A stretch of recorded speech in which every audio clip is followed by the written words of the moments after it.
Rain hammered the stained glass while Seraphina Moretti stood frozen in white silk, surrounded by killers dressed as wedding guests.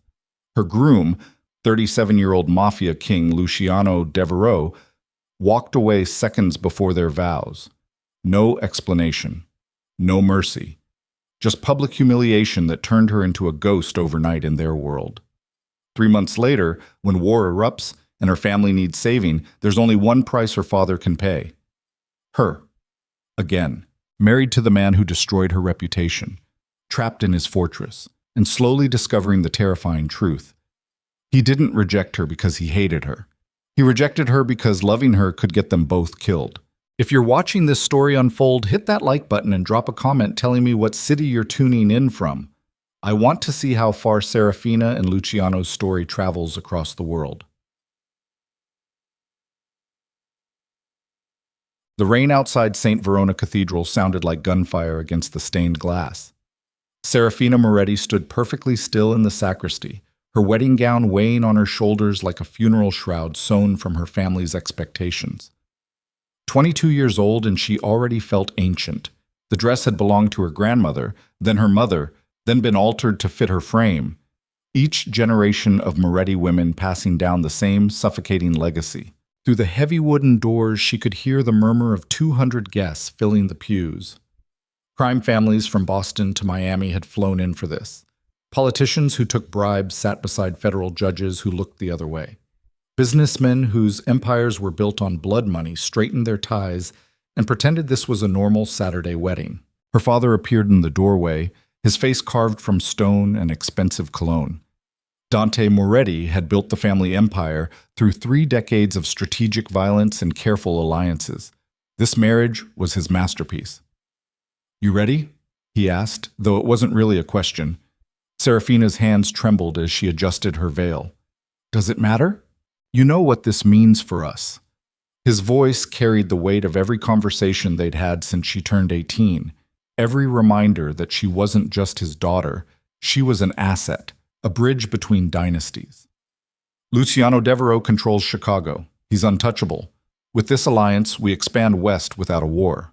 She wanted to scream that she didn't care about expansion or territories or anything except the fact that she was about to marry a man she'd only met twice. Both times, Luciano had looked at her like she was a contract waiting to be signed. "He's 15 years older than me," she said quietly. "He's powerful. That's what matters." Her father stepped closer, his expression softening just slightly. "You'll learn to be happy, Sarah. Your mother did." That was supposed to be comforting. It felt like a threat. The music started. Some classical piece that sounded like mourning dressed up as celebration. Her father offered his arm.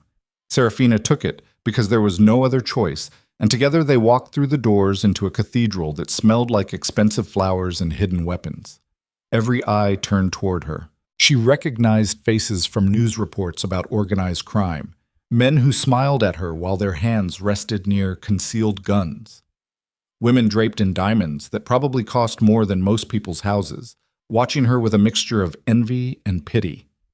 At the front of the cathedral, standing beneath an arch of white roses that must have cost a fortune, was Luciano Devereux. Tall, broad-shouldered, dressed in a black suit that looked like it had been tailored by someone who understood how to make danger look elegant. His dark hair was swept back, revealing a face that could have been handsome if it wasn't so terrifyingly cold. He didn't smile as she approached, didn't show any emotion at all. Seraphina's heart hammered in her chest. Her father released her arm at the altar steps, kissing her forehead in a rare display of affection that felt more like goodbye than blessing.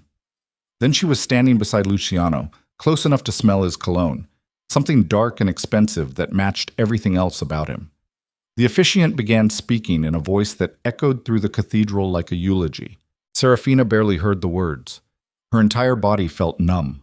She kept stealing glances at Luciano, searching for any hint of what he was thinking, but his expression remained unreadable, a mask carved from marble. "Do you, Luciano Salvatore Devereux, take Seraphina Rose Moretti to be your lawfully wedded wife?" The silence that followed stretched too long. Seraphina's breath caught. Luciano turned to look at her fully for the first time since she'd walked down the aisle. His eyes were dark, almost black in the dim cathedral light, and something flickered behind them that looked dangerously close to panic. No! The word cut through the cathedral like a gunshot. Seraphina's mind went blank. She couldn't have heard that right. Around them, the murmur of confused whispers began rising like floodwater. "I don't," Luciano said, louder this time, his voice steady despite the chaos he was unleashing. He took a step back from the altar. "I can't do this." The officiant looked like he'd forgotten how to breathe. "I'm sorry?" "You heard me." Luciano's jaw tightened. He didn't look at Seraphina again, didn't offer an explanation, just turned and walked down the altar steps with the kind of certainty that came from a lifetime of making decisions that destroyed people. Seraphina stood frozen in place, the world tilting sideways. 200 guests erupted into shocked conversation. Her father shot to his feet, his face turning purple with rage. Men in expensive suits were already reaching for phones, spreading the news like wildfire. Women leaned toward each other, whispering behind manicured hands. He left her at the altar, in front of everyone. "She's ruined."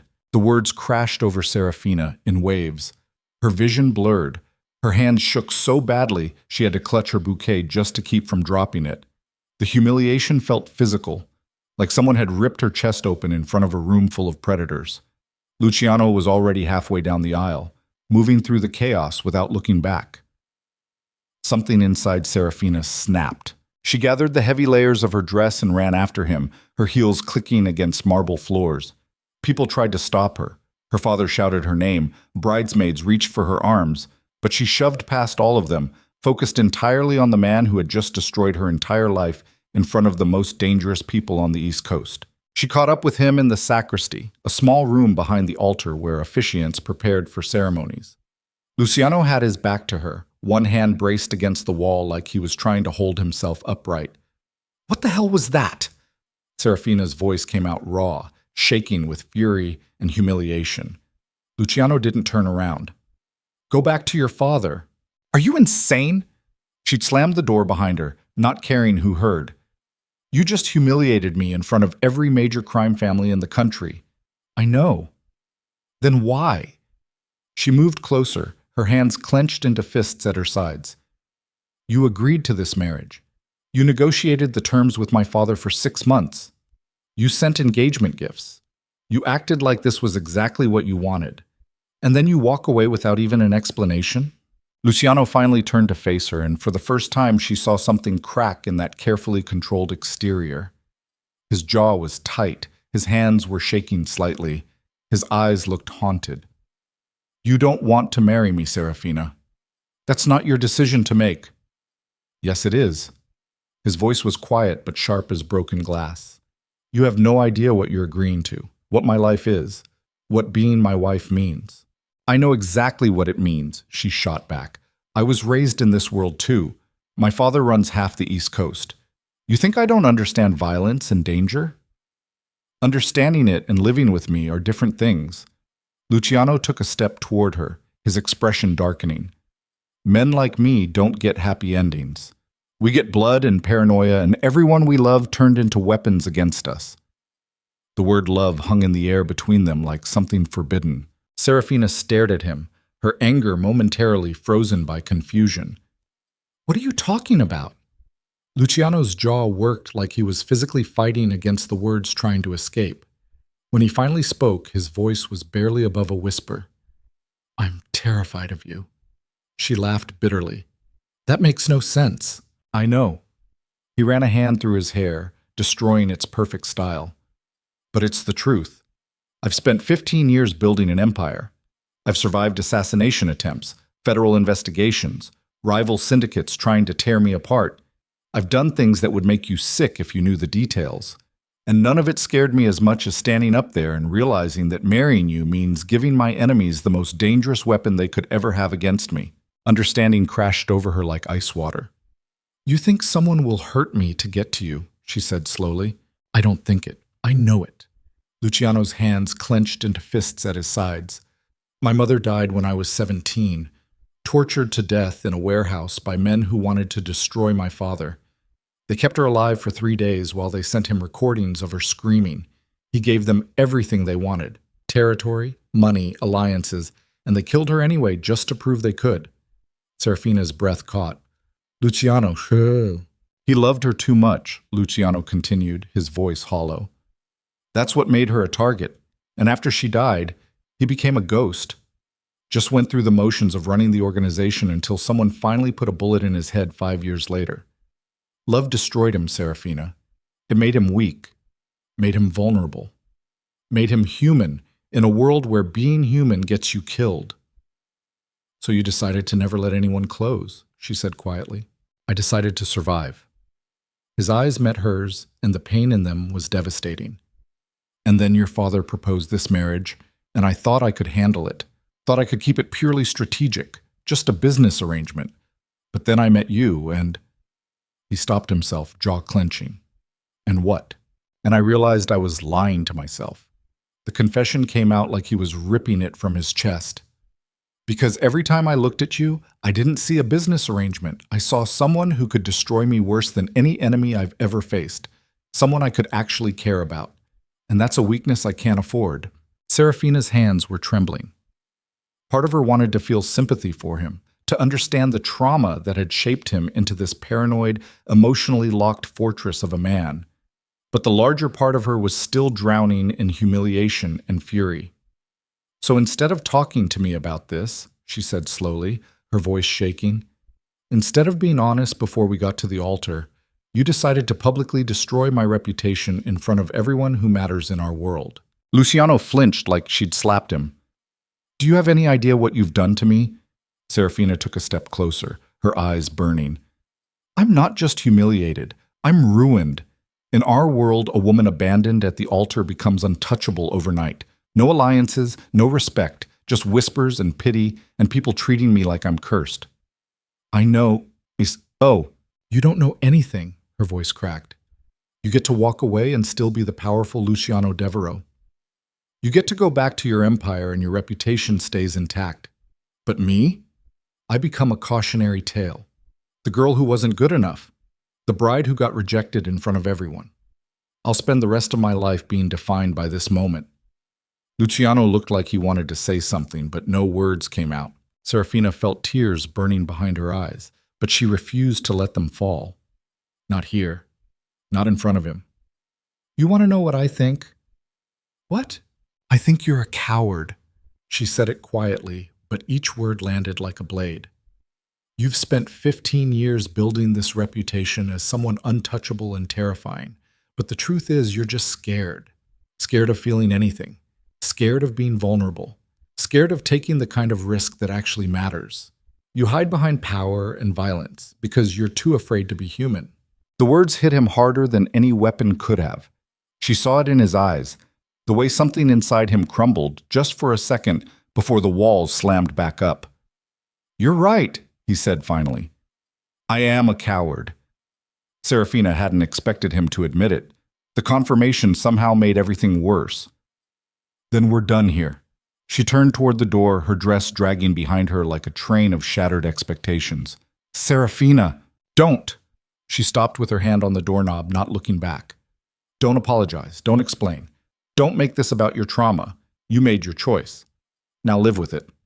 She walked out of the sacristy and back into the cathedral, where 200 guests had already started leaving, their phones out, spreading the story across every criminal network in the country. Her father was arguing with someone near the altar. Her mother looked like she'd aged a decade in the last 10 minutes. Seraphina walked past all of them, head held high despite the stares and whispers following her like ghosts. She made it to the waiting car outside before her composure finally shattered, collapsed into the back seat, let the driver take her home while rain hammered against the windows, and her entire future dissolved into nothing. Behind her, inside the cathedral, Luciano Devereux stood alone in the sacristy, staring at the door she'd walked through. He'd just made the biggest mistake of his life, and he knew it. 3 months later, Seraphina's life had become a slow death by social execution. She barely left the family estate anymore, not because anyone stopped her, but because every time she tried to reclaim any piece of normalcy, the world reminded her exactly what she'd become. Invitations to events stopped arriving. Allies her father had cultivated for decades suddenly became too busy to meet. Even casual lunches with women she'd considered friends turned into awkward silences and pitying glances. The story of her abandoned wedding had spread like disease through organized crime circles. Everyone knew. Everyone had opinions. Some blamed her, said she must have done something to make Luciano walk away. Others treated her like damaged goods, something broken that no one wanted to touch. A few offered sympathy that felt worse than mockery. She spent most of her time in her room, staring at the ceiling and trying to figure out who she was supposed to be now that her entire identity had been destroyed. The daughter raised to become mafia royalty. The strategic marriage that would expand her father's empire. The future that had been mapped out since she was a child. All of it gone. Her father tried to be supportive in his own way, which mostly meant not talking about it. Her mother kept suggesting she get out more, as if humiliation could be cured by shopping trips. Her brothers treated her like glass, fragile, breakable, something to be careful around. Seraphina hated all of it. She was sitting in the library one afternoon pretending to read a book she wasn't absorbing when her father's right-hand man appeared in the doorway. Marco was a middle-aged soldier who'd been with the family for 20 years, loyal to the point of being basically furniture. "Your father wants to see you," he said, in his office. Something about his tone made Seraphina's stomach drop. "Why?" "He didn't say, but you should go now." She found her father behind his massive oak desk, the kind that looked like it weighed more than a car and had probably witnessed more illegal deals than a federal courthouse. He wasn't alone. 3 of his senior captains were there, all of them looking like they'd just survived something terrible. "Sit down, Sarah," her father said, his voice tired. She sat in the leather chair across from him, her hands folded in her lap. "What's going on?" Dante Moretti looked older than she'd ever seen him. Gray hair that had started receding. Lines around his eyes that hadn't been there a year ago. The weight of running a criminal empire while trying to hold his family together clearly taking its toll. "We have a problem," he said finally. "What kind of problem?" "The Valenti cartel." He said the name like it tasted like poison. "They've declared war." Seraphina's blood went cold. The Valenti cartel was a West Coast syndicate that made the Morettis look civilized by comparison. They dealt in weapons trafficking, human smuggling, and had a reputation for brutality that made other crime families look like amateur hour. "Why?" she asked. "Because they think we're weak." Her father's jaw tightened. "They think the failed marriage means we don't have allies, that we're vulnerable, that they can expand east and carve up our territory." "Are they right?" "Not yet." One of the captains, a man named Sal, who'd been with the family since before Seraphina was born, leaned forward. "But they're hitting us hard. Burned 2 of our safe houses last week. 3 of our people disappeared. Bodies are turning up in Lake Michigan with messages carved into them." Seraphina felt sick. "What kind of messages?" "The kind that make it clear they're not interested in negotiation," her father said quietly. "They want us gone, Sarah. Completely. And unless we can show strength, real strength, not just defensive posturing, other families are going to smell blood and start circling too." "So fight back," she said, though her voice sounded hollow even to her own ears. "We're trying, but the Valentis have resources we can't match. They're backed by cartels in Mexico. They have political connections that make ours look like amateur hour. Going to war with them without solid allies is suicide." Seraphina already knew where this was going. She could feel it settling into her bones like ice. "There's only one person powerful enough to help us," her father continued. "Only one alliance that would make the Valentis back off immediately." "No."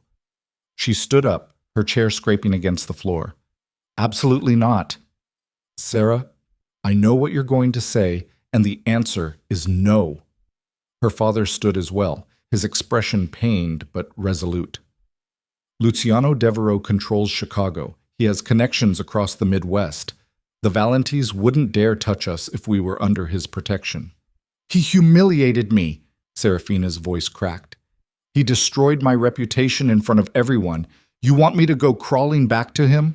"I want you to survive." Her father moved around the desk, reaching for her shoulders. "I want our family to survive. The Valentis aren't playing games, Sarah. They're executing people. If we don't get help, we're all dead within 6 months. Then find another ally. There is no other ally." His voice rose, frustration and fear bleeding through. Everyone else is either too weak or already aligned with the Valentis. Luciano is our only option. Seraphina pulled away from him, her eyes burning. So what's the plan? You're just going to call him up and ask for help? What makes you think he'll even answer? Her father's expression told her everything before he said the words. He already has, Dante said quietly.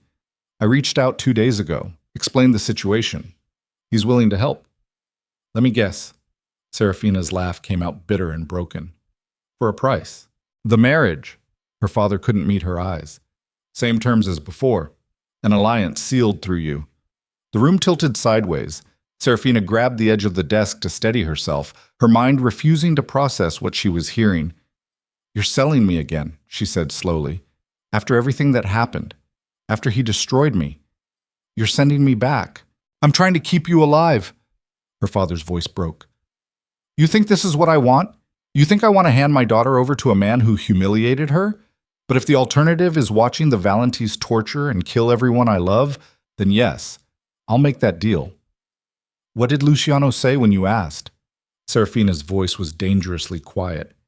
Did he jump at the chance to finish ruining my life? He agreed immediately. Her father paused. Said he'd do whatever it took to protect you. That stopped her cold. What? His exact words were, tell me what she needs and I'll make it happen. He's already moved resources to intercept Valenti operations. Already reached out to his contacts to pressure them into backing off.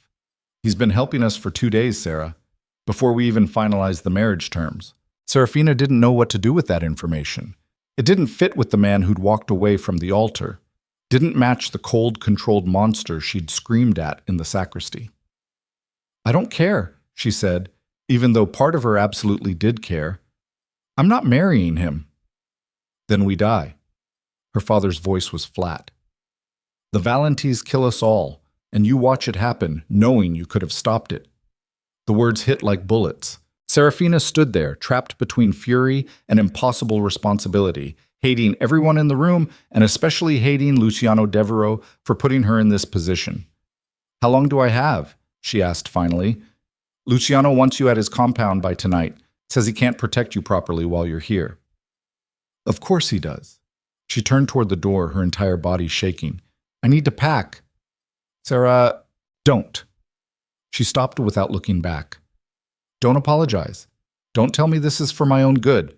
Just let me hate you for a few hours before I have to get in a car and drive toward the man who destroyed my life. She walked out before anyone could respond. Her mother helped her pack in silence, folding clothes with shaking hands while Seraphina stood at the window, staring at nothing.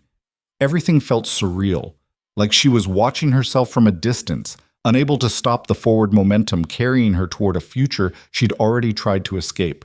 By sunset, a convoy of black cars arrived at the estate. Armed men in expensive suits who moved with military precision. Seraphina recognized the Devereux family crest on their lapels. A silver wolf surrounded by thorns. Marco drove her personally, flanked by 2 security vehicles. The drive to Luciano's compound took 90 minutes through Chicago's suburbs that gradually gave way to isolated countryside. The compound itself sat behind reinforced walls topped with cameras, surrounded by enough armed guards to start a small war. The main house was a fortress disguised as a mansion. 3 stories of marble and bulletproof glass, lit up like something out of a nightmare dressed as luxury. Seraphina felt her stomach turn as the car pulled through the gates. Luciano was waiting on the front steps, dressed in dark slacks and a white shirt with the sleeves rolled up. He looked different than he had at the wedding. Less polished, more dangerous. Like he'd stopped pretending to be civilized. The car stopped. Marco opened her door. Seraphina stepped out into the cool evening air, her overnight bag in hand, and met Luciano's eyes across the driveway. "Hello, Seraphina," he said quietly. She didn't respond, just stared at him with all the fury and exhaustion of the last 3 months burning in her chest. Luciano's jaw tightened. "I know you don't want to be here." "Congratulations. You figured that out all by yourself. But you're safe now. The Valentis won't touch you while you're under my protection."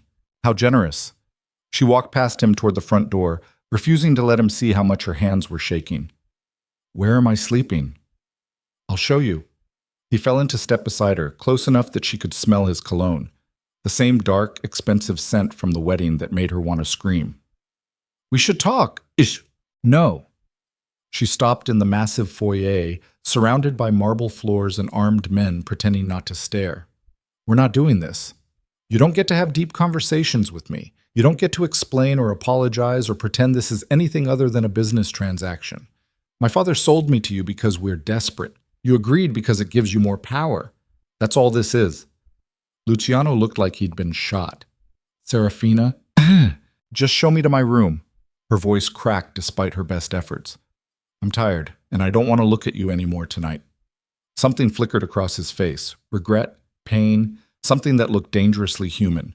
But he nodded and led her up a sweeping staircase to the second floor, through hallways that felt more like a maze than a home, until they reached a door near the end of a corridor. "This is yours," he said, pushing it open. "Private bathroom. Balcony overlooks the gardens. If you need anything, I won't." She stepped inside and turned to face him. "Good night, Luciano." He stood in the doorway for a long moment, looking like he wanted to say something that might actually matter. But in the end, he just nodded and left, closing the door quietly behind him. Seraphina stood alone in the luxurious prison of a bedroom, surrounded by silk sheets and expensive furniture that felt like a mockery of comfort. Then she collapsed onto the bed and finally let herself cry. Outside her door, Luciano leaned against the wall in the hallway, his hands clenched into fists and his entire body rigid with self-hatred. He'd gotten exactly what he wanted, and it was destroying both of them. Seraphina woke to sunlight cutting through unfamiliar curtains and the smell of coffee she hadn't made. For 3 seconds, she forgot where she was. Then memory crashed back like cold water. The wedding, the humiliation, her father's desperation, the convoy of armed men delivering her to Luciano's fortress like cargo.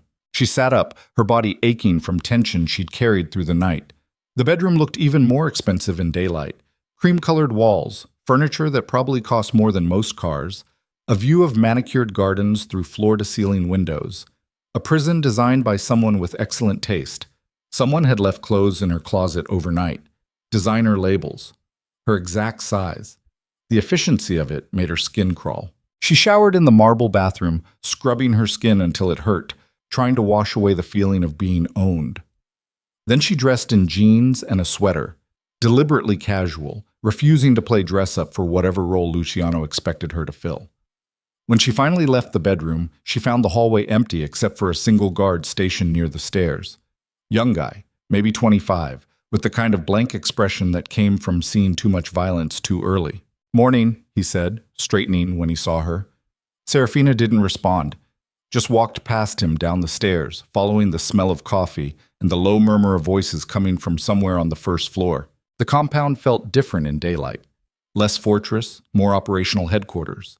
She passed rooms filled with men in suits talking on phones, computer screens displaying what looked like security feeds, a library that probably housed more weapons than books behind its expensive shelving. She found the kitchen at the back of the house, massive, industrial, designed to feed an army. Luciano sat at a marble island with coffee and a laptop, dressed in dark slacks and a gray shirt that made him look like a CEO preparing for a hostile takeover. Which, she supposed, wasn't far from the truth. He looked up when she entered, and something complicated moved across his face. "You're up," he said, closing the laptop. Observant. She poured herself coffee from a machine that looked like it belonged in a spaceship. "Where's everyone else?" "Working. This is a Thursday. The organization doesn't stop running because we have personal complications." "Is that what I am? A personal complication?" Luciano's jaw tightened. "You're my wife." "Not yet, I'm not." She leaned against the counter, wrapping both hands around the coffee mug like armor. "We haven't signed anything, haven't had a ceremony. This is just you holding me hostage with my father's permission. I'm keeping you alive." "Same thing." They stared at each other across the kitchen.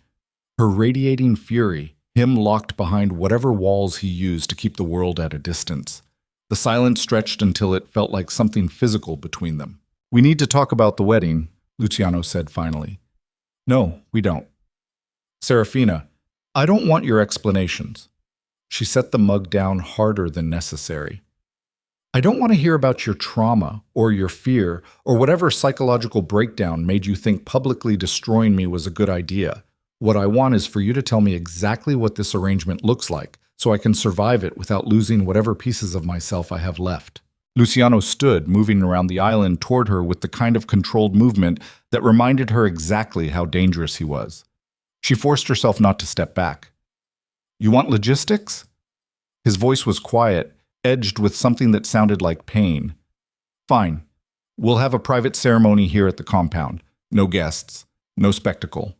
Just paperwork and witnesses required by law. Your father's already agreed to the terms." "Of course he has. After that, you live here. Full security detail. Access to anything you need, car, driver, credit accounts. You want to work, start a foundation, do whatever keeps you occupied. I'll fund it." "How generous. What do you get in return?" "An alliance that keeps both our families alive." He paused. "And you safe. Stop pretending you care about that." "I do care." The words came out sharper than he'd intended, cracks showing in his control. "You think I would have agreed to help your father if I didn't? You think I'm doing this for political advantage?" "Yes." Seraphina pushed off the counter, closing the distance between them. "That's exactly what I think, because that's all you've ever cared about. Power, control, keeping yourself untouchable while everyone else suffers the consequences of your paranoia. You don't know anything about my life. Then tell me." She shoved his chest with both hands, hard enough to make him take a step back. "Stop hiding behind this cold, calculated monster routine and actually be honest with me for once." Luciano grabbed her wrists, not hard enough to hurt but firm enough to stop her. His face was inches from hers, his breathing ragged. "You want honesty?" His voice dropped to something raw and dangerous. "I've spent 3 months hating myself for walking away from that altar. 3 months replaying the look on your face when I rejected you. 3 months knowing I destroyed the one person who could have actually mattered to me because I was too much of a coward to risk it." Seraphina froze. "When your father called and said you were in danger, I didn't even think about the politics," Luciano continued, his grip on her wrists loosening but not releasing. "I thought about the Valentis getting their hands on you, thought about them doing to you what was done to my mother. And something inside me just broke. I would have helped your family for free, Seraphina. Would have burned the entire Valenti operation to the ground just to keep you safe. But your father wanted the marriage, and I was selfish enough to agree because it meant I got a second chance I absolutely don't deserve." She stared at him, her pulse hammering in her throat. "That doesn't change what you did to me." "I know." He released her wrists, stepping back like she'd burned him. "I know it doesn't. And I'm not asking you to forgive me. I'm just asking you to let me try to protect you while we figure out how to survive this arrangement without destroying each other completely." Seraphina's hands were shaking. She shoved them into her pockets, refusing to let him see how much his words had affected her. "Fine," she said, her voice hollow. "We do the ceremony. We play house for the cameras. We maintain the alliance. But don't expect me to pretend this is anything more than a transaction. Don't expect me to smile and play the devoted wife while you keep your emotional walls up and pretend you're doing me some kind of favor." Luciano nodded slowly, his expression unreadable again. "Understood. Good." She turned to leave, then stopped. "One more thing. I want access to everything. Security reports, financial records, meetings with your captains. If I'm going to be trapped in this marriage, I'm not going to be kept in the dark like some decorative liability. You want operational information? I want to understand what I'm part of. My father never let me into his meetings, treated me like I was too delicate for the business. But I'm not stupid, Luciano. I grew up in this world. I understand strategy and violence and how power works. So either treat me like an equal partner in this arrangement, or admit you're just like every other man who thinks women are only useful for alliances and heirs." Something shifted in Luciano's expression. Surprise, maybe, or the beginning of respect. "All right," he said after a long pause. "You want in, you're in. But understand that means seeing things that'll give you nightmares. Things I can't protect you from once you know them. I'll take my chances." He studied her for another moment, then nodded. "There's a meeting with my senior captains in an hour. Conference room on the second floor. You're welcome to attend." Seraphina didn't thank him. Just walked out of the kitchen with her coffee, feeling his eyes on her back until she disappeared around the corner. Just sit. The conference room looked like something from a corporate headquarters. Long table, leather chairs, screens on the walls displaying maps and data. But the men filling those chairs were anything but corporate. These were Luciano's inner circle. Career criminals dressed in expensive suits, faces scarred from decades of violence, eyes that assessed her like she was a potential threat. She recognized a few of them from her father's world. Vincent Carbone, an older man with silver hair and a reputation for cruelty disguised as charm. Marco Russo, younger, built like a boxer, known for solving problems with his fists before his brain. Tommy Chen, quiet and calculating, the kind of strategist who planned executions like chess moves. They all stood when she entered the room. Luciano was already there, standing at the head of the table. "Gentlemen, this is Seraphina Moretti. She'll be joining our meetings going forward." Vincent's smile didn't reach his eyes. The bride. How lovely. "Careful, Vincent." Luciano's voice was soft, but carried enough weight to make the older man's smile falter. "Seraphina is here in an advisory capacity. You'll treat her with the same respect you show me." The room went very quiet. Seraphina took an empty chair near the middle of the table, forcing herself to appear calm despite every instinct screaming that she didn't belong here. These men had killed people, probably more people than she could count, and now she was sitting among them like this was normal. Luciano sat at the head of the table, his laptop open. "Let's start with the Valenti situation. Marco, what's the status?" Marco leaned forward, his massive hands folded on the table. "We hit 3 of their distribution centers last night. Burned 2, seized the 3rd. Conservative estimate puts their losses around 5 million in product.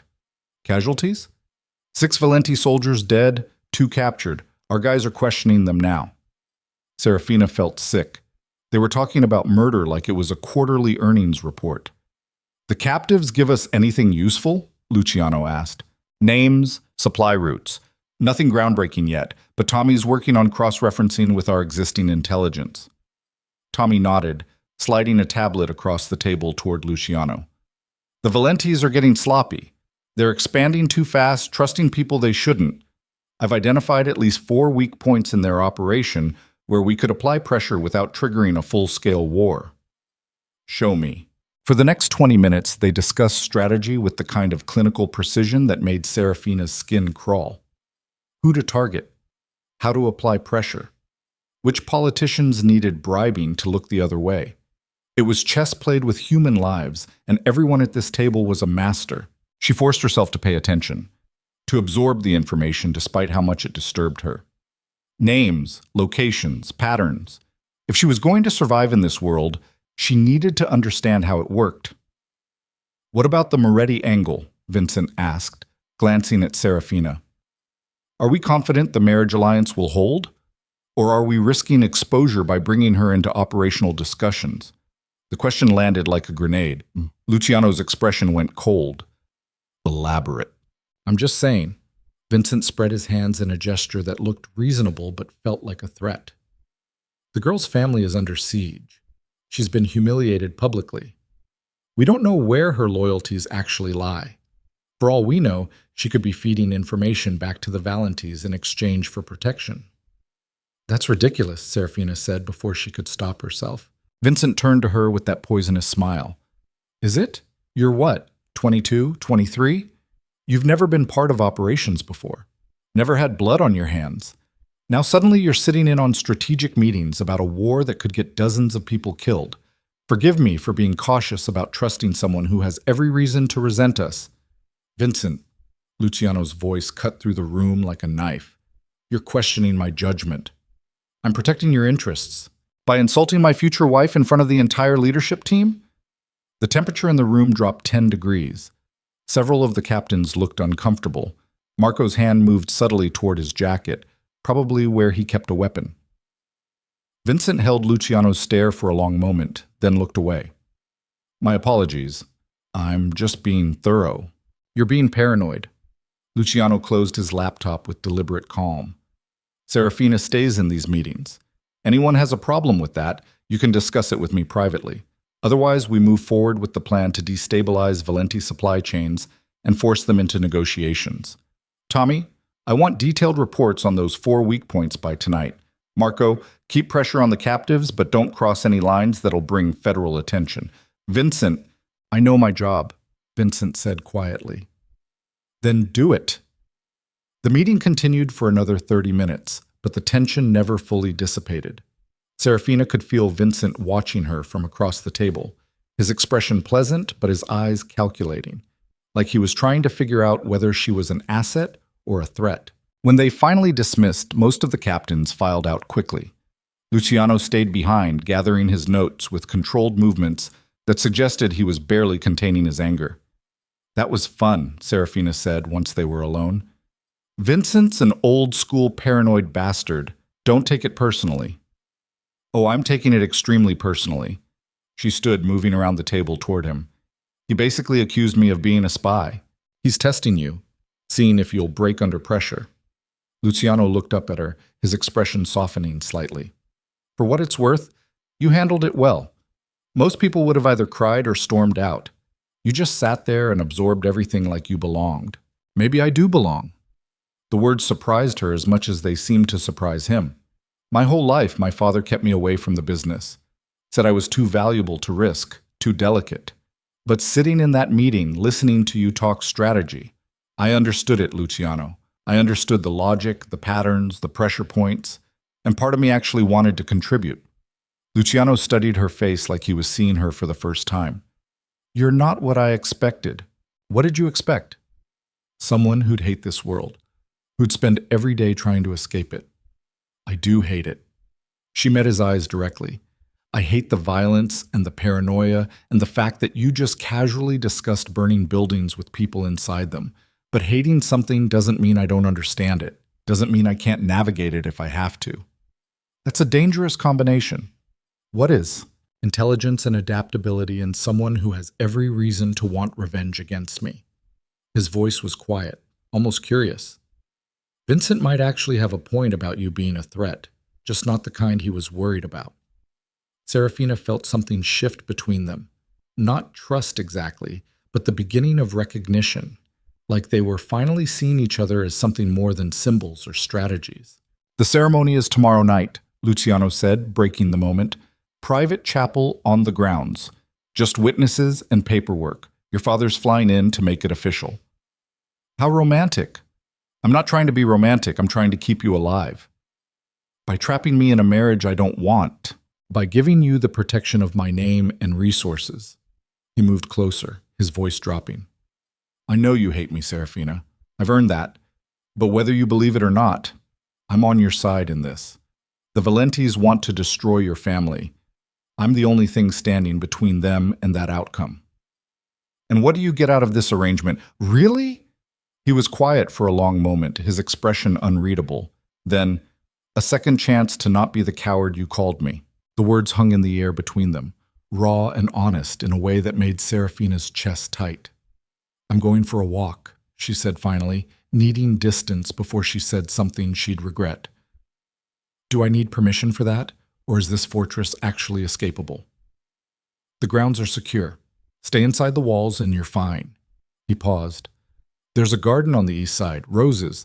My mother planted them before... He stopped himself, jaw clenching. Before she died, Seraphina finished quietly. Luciano nodded, not meeting her eyes. She left him standing in the conference room and found her way outside through a maze of hallways that all looked identical. The compound grounds were expansive, perfectly maintained lawns, sculpted hedges, walking paths that wound between gardens designed with the kind of care that suggested someone had once loved this place. She found the rose garden tucked behind a stone wall covered in ivy. The flowers were in full bloom despite the season, reds and whites and deep purples that looked almost black in certain light. Someone had been maintaining them carefully, religiously. She was standing in the middle of the garden, surrounded by thorns and beauty, when she heard footsteps on gravel. Not Luciano's controlled walk. Something heavier, more deliberate. She turned to find Vincent Carbone approaching, his hands in his pockets, that pleasant smile still plastered across his face. Lovely spot, he said, stopping a few feet away. Luciano's mother used to spend hours out here, before the unfortunate incident. What do you want, Vincent? Just to have a conversation without an audience. He glanced around the garden, like he was appreciating the view.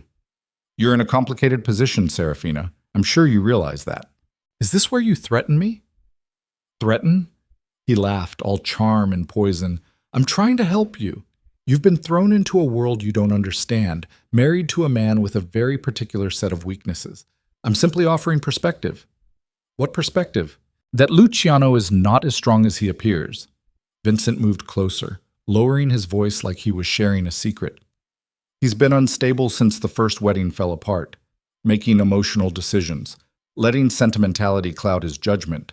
Some of us in the organization are concerned that his attachment to you is going to get people killed.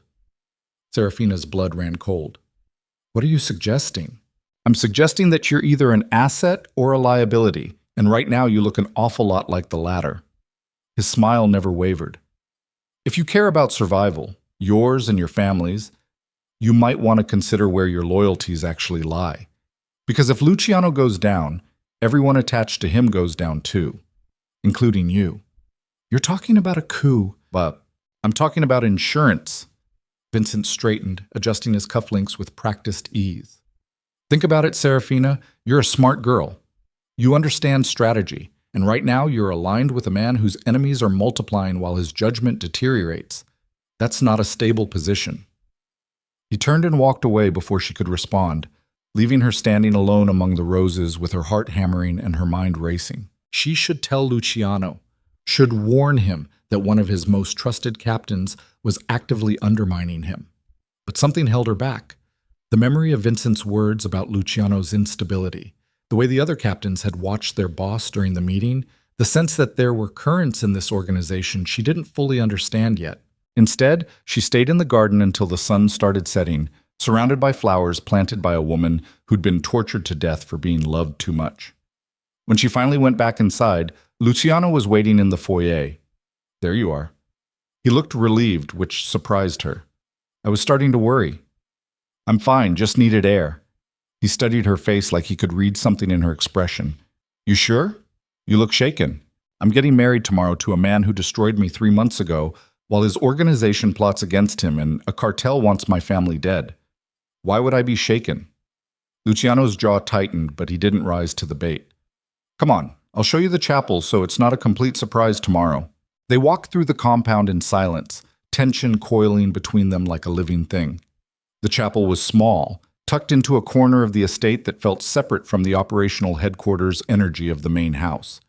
Simple stone architecture, stained glass windows that caught the dying light, wooden pews that looked hand-carved.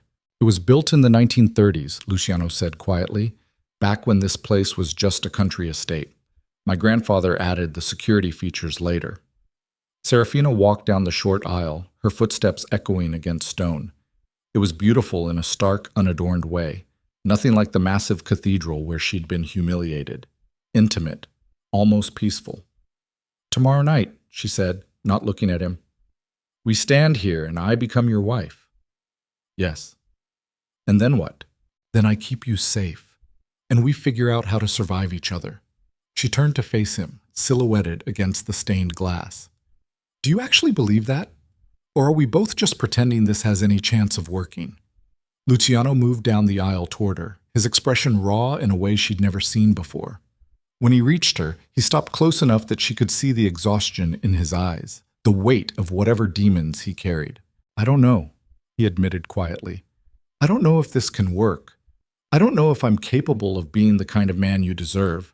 I just know that losing you the first time nearly destroyed me, and I'm too selfish to let it happen again, even if you hate me for it. Seraphina felt something crack in her chest.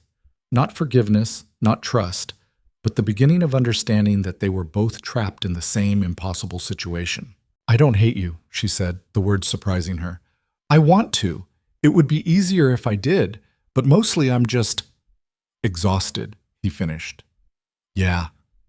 They stood there in the empty chapel, two people bound by violence and desperation and something neither of them knew how to name. The silence stretched until it felt almost comfortable.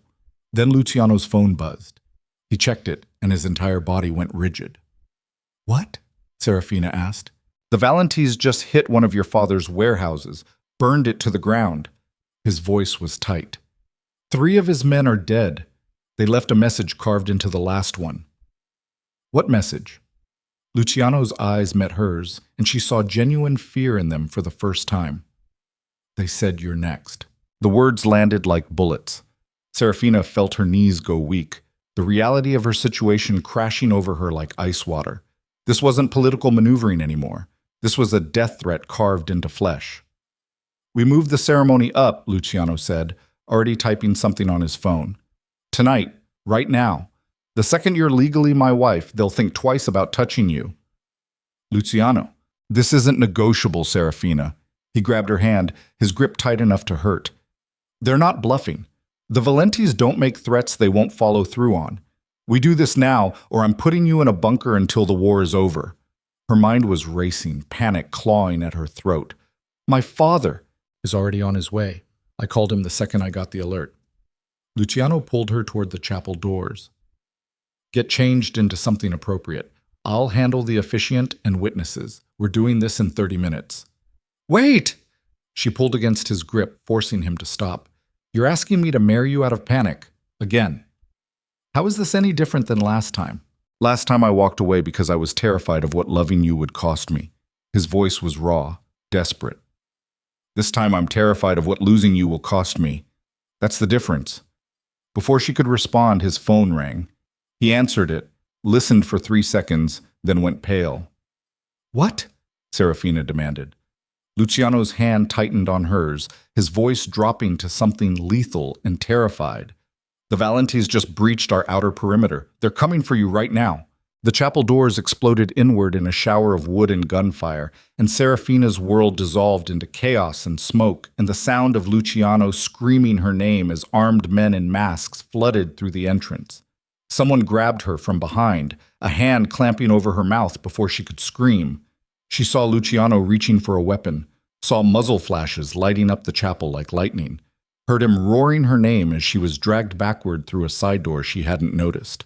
The last thing she saw before a bag went over her head was Luciano fighting through a wall of bullets, his face twisted in rage and terror, trying desperately to reach her before she disappeared into darkness. Then the world went black, and Seraphina Moretti ceased to exist. Consciousness returned in fragments, pain first, sharp and immediate in her wrists where zip ties cut into skin. Then cold. Metal floor beneath her cheek, the smell of rust and old blood. Seraphina's head throbbed where someone had hit her during the extraction, her vision swimming as she forced her eyes open. Darkness. Almost total. Just a thin strip of light bleeding under what looked like a steel door 20 feet away. She tried to move and discovered her hands were bound behind her back, ankles secured to a metal chair bolted to the floor. Professional restraints. The kind designed to hold people who knew how to escape amateur bondage. Her breath came in short gasps as panic clawed at her throat. The chapel. Gunfire.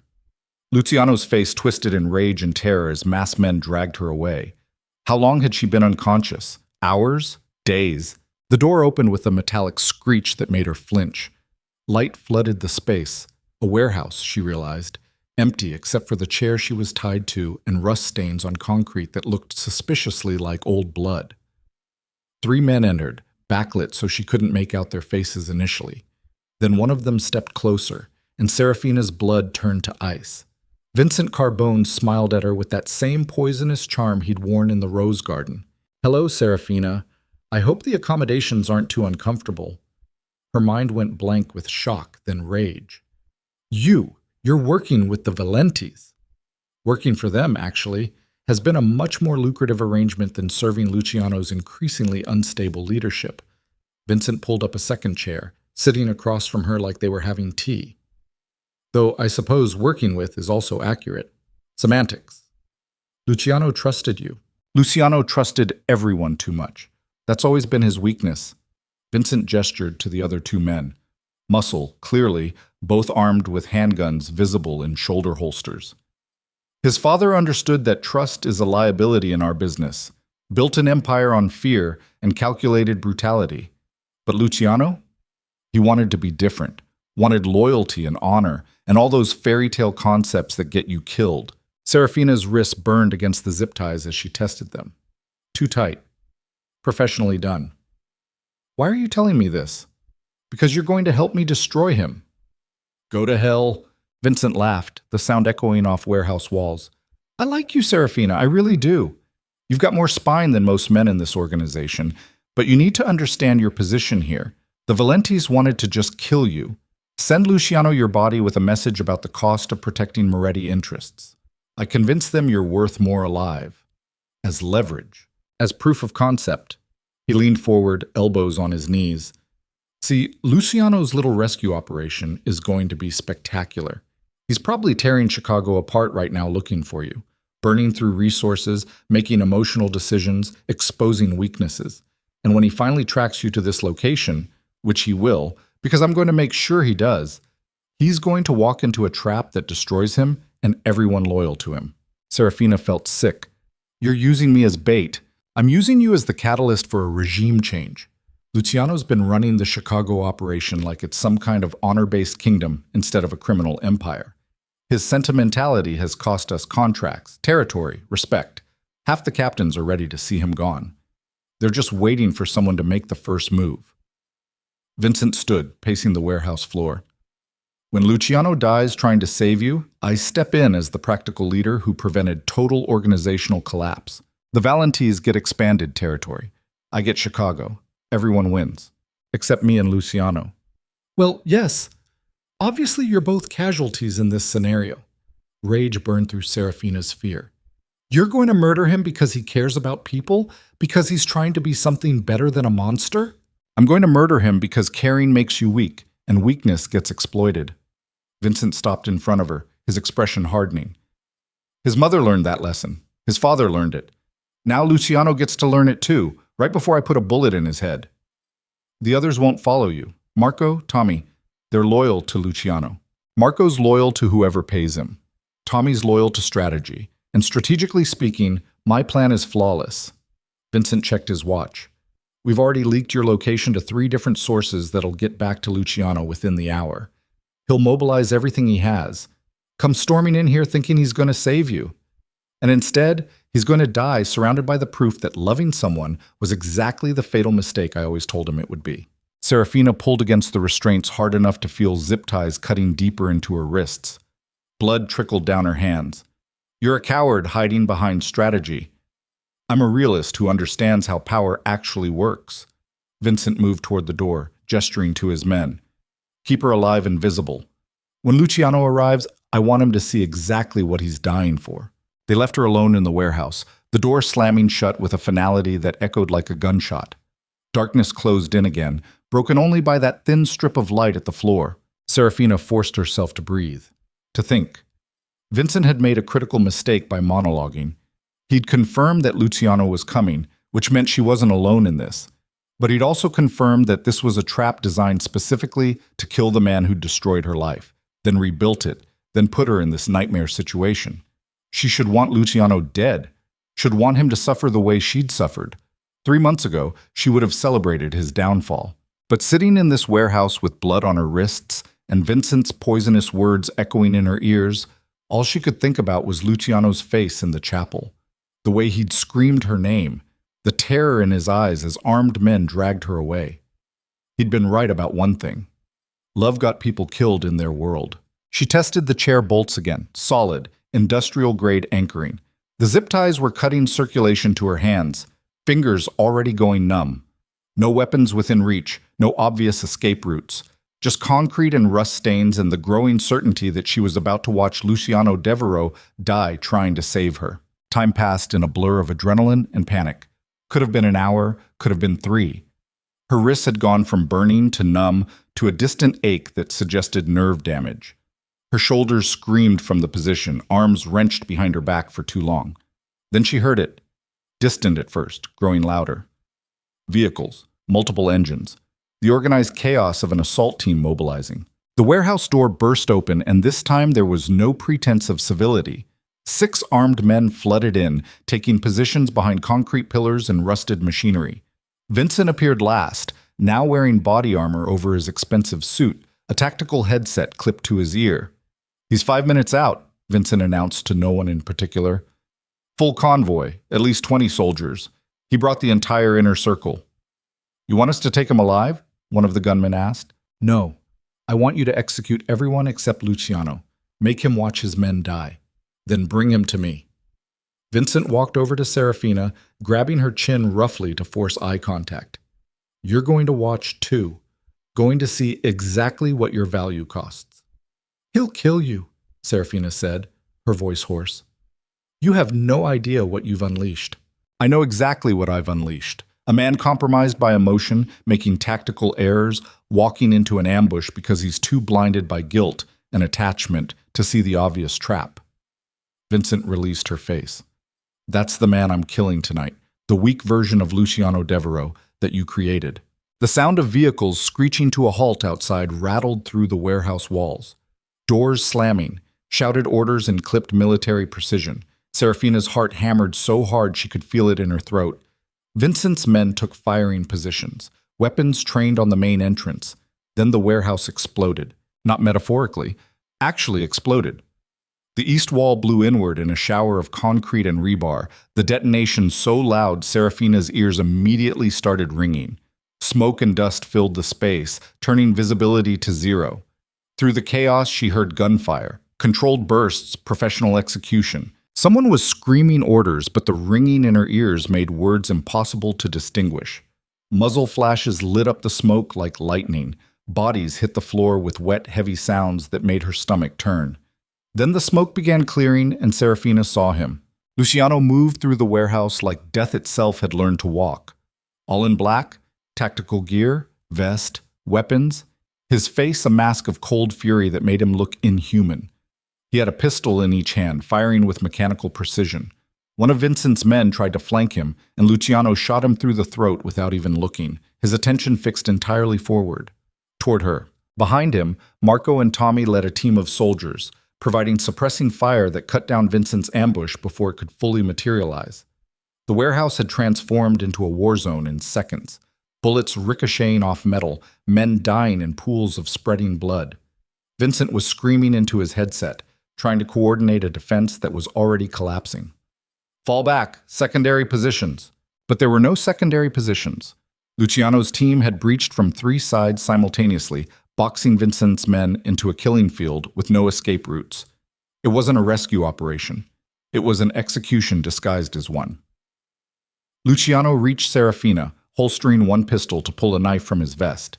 He cut through the zip ties in 2 swift motions, his hands shaking as he freed her wrists. His eyes scanned her face, her body, checking for injuries. Are you hurt? His voice was raw, desperate. Did they touch you? I'm okay. Her hands were numb, blood rushing back into fingers with painful intensity. Luciano, it's Vincent. He's working with the Valentis. This whole thing was... I know. The words came out flat, lethal. I've known for 3 hours. Seraphina stared at him. What? Tommy intercepted communications between Vincent and Valenti leadership 2 hours after they took you. We've been tracking his phone, monitoring his contacts, building a complete picture of everyone involved in the betrayal. Luciano's jaw clenched. This wasn't just a rescue, Seraphina. This was an extermination. Around them, the gunfire was tapering off. Vincent's men were either dead or surrendering, dropping weapons and raising hands as Marco's team systematically cleared the warehouse. The efficiency was terrifying, clinical, like they'd practiced this kind of slaughter until it became routine. Where is he? Luciano stood, pulling Seraphina up with him. His hands stayed on her arms like he needed physical confirmation she was real. Where's Vincent? He was right here. A gunshot cracked through the warehouse.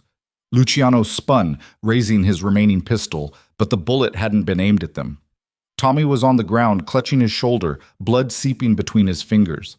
Vincent stood 20 feet away near a side exit, his own weapon trained in their direction.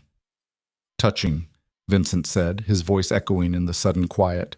The monster becomes a hero. The girl survives. Very cinematic, Luciano, but you forgot something important. What's that? Luciano's voice was dead calm, his gun never wavering from Vincent's center mass. I'm not actually stupid enough to put all my resources in one location. Vincent smiled, blood on his teeth from where shrapnel had caught his face. While you were busy storming this warehouse and killing my expendable soldiers, the Valentis were hitting your compound. Every captain still there, every piece of leverage you had. By now, your entire operation is either captured or dead. Luciano's expression didn't change. You're bluffing. Am I? Check your phone. See how many of your people are still answering. For the first time, Seraphina saw something like genuine uncertainty flicker across Luciano's face. He pulled his phone from a vest pocket with his free hand, eyes never leaving Vincent. Checked the screen. His face went pale. 14 missed calls, Luciano said quietly. All from the compound, all in the last 20 minutes. There it is. The moment you realize you chose love over power and it cost you everything. Vincent's smile widened. You came to save the girl while I destroyed your empire. That's the difference between us, Luciano. I understand priorities. You're wrong about one thing. Luciano's voice dropped to something lethal and certain. I didn't choose love over power. I chose both. He fired 3 times in rapid succession. The first shot hit Vincent in the hand holding the gun, the weapon clattering to concrete. The second hit his knee, dropping him to the floor. The third went wide deliberately, shattering a window behind Vincent's head. Luciano crossed the distance between them in seconds, grabbing Vincent by the throat and slamming him against a concrete pillar hard enough to crack ribs. His face was inches away, cold fury radiating off him like heat. You thought I'd rush in here blind? Luciano's voice was barely above a whisper, but everyone in the warehouse heard it. You thought I wouldn't have people watching the compound? Wouldn't have contingencies in place for exactly this kind of betrayal? Vincent's eyes widened. You're lying. Marco, Luciano called without looking away from Vincent's face. Status report on the compound. Marco appeared, clutching his own phone, blood on his vest from a graze wound. The Valenti assault team hit the front gates 20 minutes ago, ran straight into the secondary defense line we positioned yesterday. All hostiles neutralized, 3 of our people injured, none dead. Vincent's face went from confident to terrified in seconds. That's impossible. We had intelligence, floor plans, security rotations. You had the intelligence we wanted you to have. Luciano's grip tightened on Vincent's throat. I've known you were compromised for 6 weeks, since you started asking too many questions about my personal security, since you happened to be conveniently absent during 3 separate Valenti attacks. I let you think you were getting away with it because I wanted to know everyone involved, wanted to understand the full scope of the betrayal before I burned it all down. Seraphina felt her knees go weak. You knew. This whole time you knew he was planning to kill you. Not just him. 5 other captains, 3 supply chain managers, 2 federal contacts who were feeding information to the Valentis. Luciano finally looked away from Vincent to meet Seraphina's eyes. The kidnapping accelerated my timeline. I had to move before the evidence was complete. But yes, I knew. You used me as bait. Her voice came out hollow. You let them take me so you could flush out everyone involved. No. The word came out sharp, almost desperate. The kidnapping was real, Seraphina. Vincent moved early because of the wedding, because he saw you becoming permanent and knew it would make me harder to manipulate. Everything after that was me trying to get you back while simultaneously destroying everyone who took you. Vincent laughed wetly, blood bubbling at his lips. Doesn't matter. You still lose. The Valentis won't stop. They've got backing from 3 Mexican cartels now. Even if you kill me, even if you win tonight, they'll just keep coming until... Asao! Luciano slammed Vincent's head against concrete hard enough to cut off the sentence. The Valentis signed a ceasefire agreement 2 hours ago. Right around the time their leadership learned that their primary contact in my organization was actually feeding them false information that led to a failed assault on a fortified position. They think you played them, Vincent, set them up to lose soldiers and resources for your own political gain. You're lying. Tommy? Luciano gestured without releasing his grip on Vincent's throat. Show him the documentation. Tommy limped forward, shoulders still bleeding, holding out a tablet with his good hand. On the screen was a contract with official seals, signatures from both Valenti leadership and Luciano's people. The Valentis wanted the war to end, Luciano said quietly. They were bleeding resources, losing soldiers, taking heat from federal investigations. The violence triggered. All they needed was a face-saving way to back down without looking weak. I gave them you, a traitor who manipulated both sides for personal gain. They get to claim they were deceived. I get peace. You get to die knowing everyone thinks you're the villain. Vincent's face twisted with rage and terror. My family. My son is in college. My wife will be relocated under witness protection with generous financial support. Luciano's expression didn't soften. I'm not a monster, Vincent. I don't punish families for the sins of traitors. But you? You get what you earned. He dragged Vincent toward the center of the warehouse where most of the bodies had fallen, forcing him to his knees in a pool of blood. Marco and 3 other soldiers formed a semicircle around them, weapons ready but not raised. This wasn't going to be an execution by committee. This was personal. Seraphina, Luciano's voice cut through the warehouse. Come here. She didn't want to move, didn't want to be part of whatever was about to happen. But her feet carried her forward anyway, pulled by something she didn't fully understand. When she reached them, Luciano held out his pistol to her. He tried to have you killed, Luciano said quietly. Used you as bait to destroy everything. You want justice? This is how you take it in our world. Seraphina stared at the weapon like it was a snake. I'm not a killer. Neither was I until someone murdered my mother. His eyes met hers, and she saw the weight of every violent thing he'd ever done reflected there. But this world doesn't care about who we want to be, only who we become. Vincent made you a target, made you a pawn. This is your chance to prove you're neither. Her hand closed around the gun before she could stop herself. It was heavier than she expected. Cold. The weight of life and death condensed into 2 pounds of metal. Vincent looked up at her with blood running down his face. You won't do it. You're not built for this. Maybe he was right. Maybe she was still the decorative daughter who'd been kept away from the family business.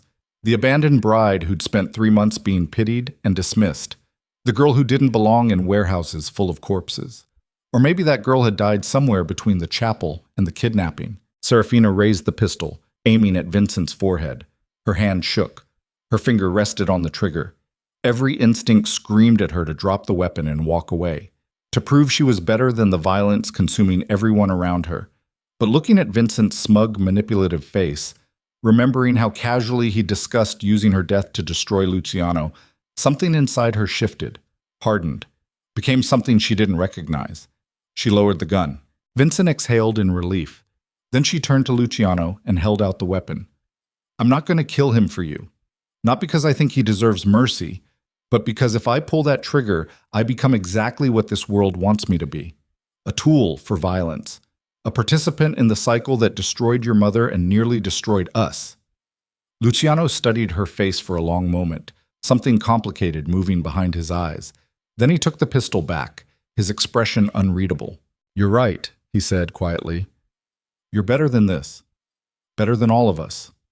He turned back to Vincent, raising the weapon. But I'm not. The shot echoed through the warehouse like thunder. Vincent's body crumpled, blood spreading across concrete in a pool that reflected overhead lights like black glass. Marco's team began the cleanup immediately, professional, efficient, like they'd done this 100 times before. Seraphina couldn't look away from Vincent's body, couldn't process what she'd just witnessed. She'd been offered the chance to become a killer and had refused. But she'd also stood there and watched while Luciano pulled the trigger without hesitation, had let him execute someone on her behalf. What did that make her? Luciano holstered the pistol and turned to Marco. I want every asset Vincent controlled audited within 12 hours. Anyone showing signs of compromise gets isolated and questioned. Anyone confirmed as working with the Valentis disappears. Clean sweep. Understood. And get Tommy to medical. I need him functional for the council meeting tomorrow night. What council meeting? Tommy asked through gritted teeth, still clutching his bleeding shoulder. The one where we consolidate power and make it very clear what happens to traitors. Luciano's voice was cold, controlled. The man who'd panicked in the chapel completely replaced by the calculated crime lord. Every family on the East Coast is going to hear about Vincent's betrayal, about the Valenti ceasefire, about how anyone who thought the Devereux organization was weakening just watched us crush an internal coup and a cartel assault simultaneously. Seraphina felt herself swaying, exhaustion and shock catching up with her body. Luciano caught her before she could fall, his arms wrapping around her with a gentleness that directly contradicted everything she'd just seen him do. I've got you, he murmured against her hair. You're safe now. Am I? She pulled back enough to look at his face. You just executed a man 20 feet away from me, used me as bait in a political coup, turned me into a witness to mass murder. How is any of that safe? Because everyone who wanted you dead is now dead themselves. His grip tightened. The Valentis signed peace. Vincent's gone. The traitors are being eliminated. You're untouchable now, Seraphina, not because you're my weakness, because you're the reason I just consolidated more power in 6 hours than most people achieve in a lifetime. She wanted to pull away, wanted to scream at him for dragging her into this nightmare, but her body betrayed her, collapsing against his chest as delayed shock hit her system like a sledgehammer. Luciano lifted her easily, carrying her toward the warehouse exit where a line of black SUVs waited.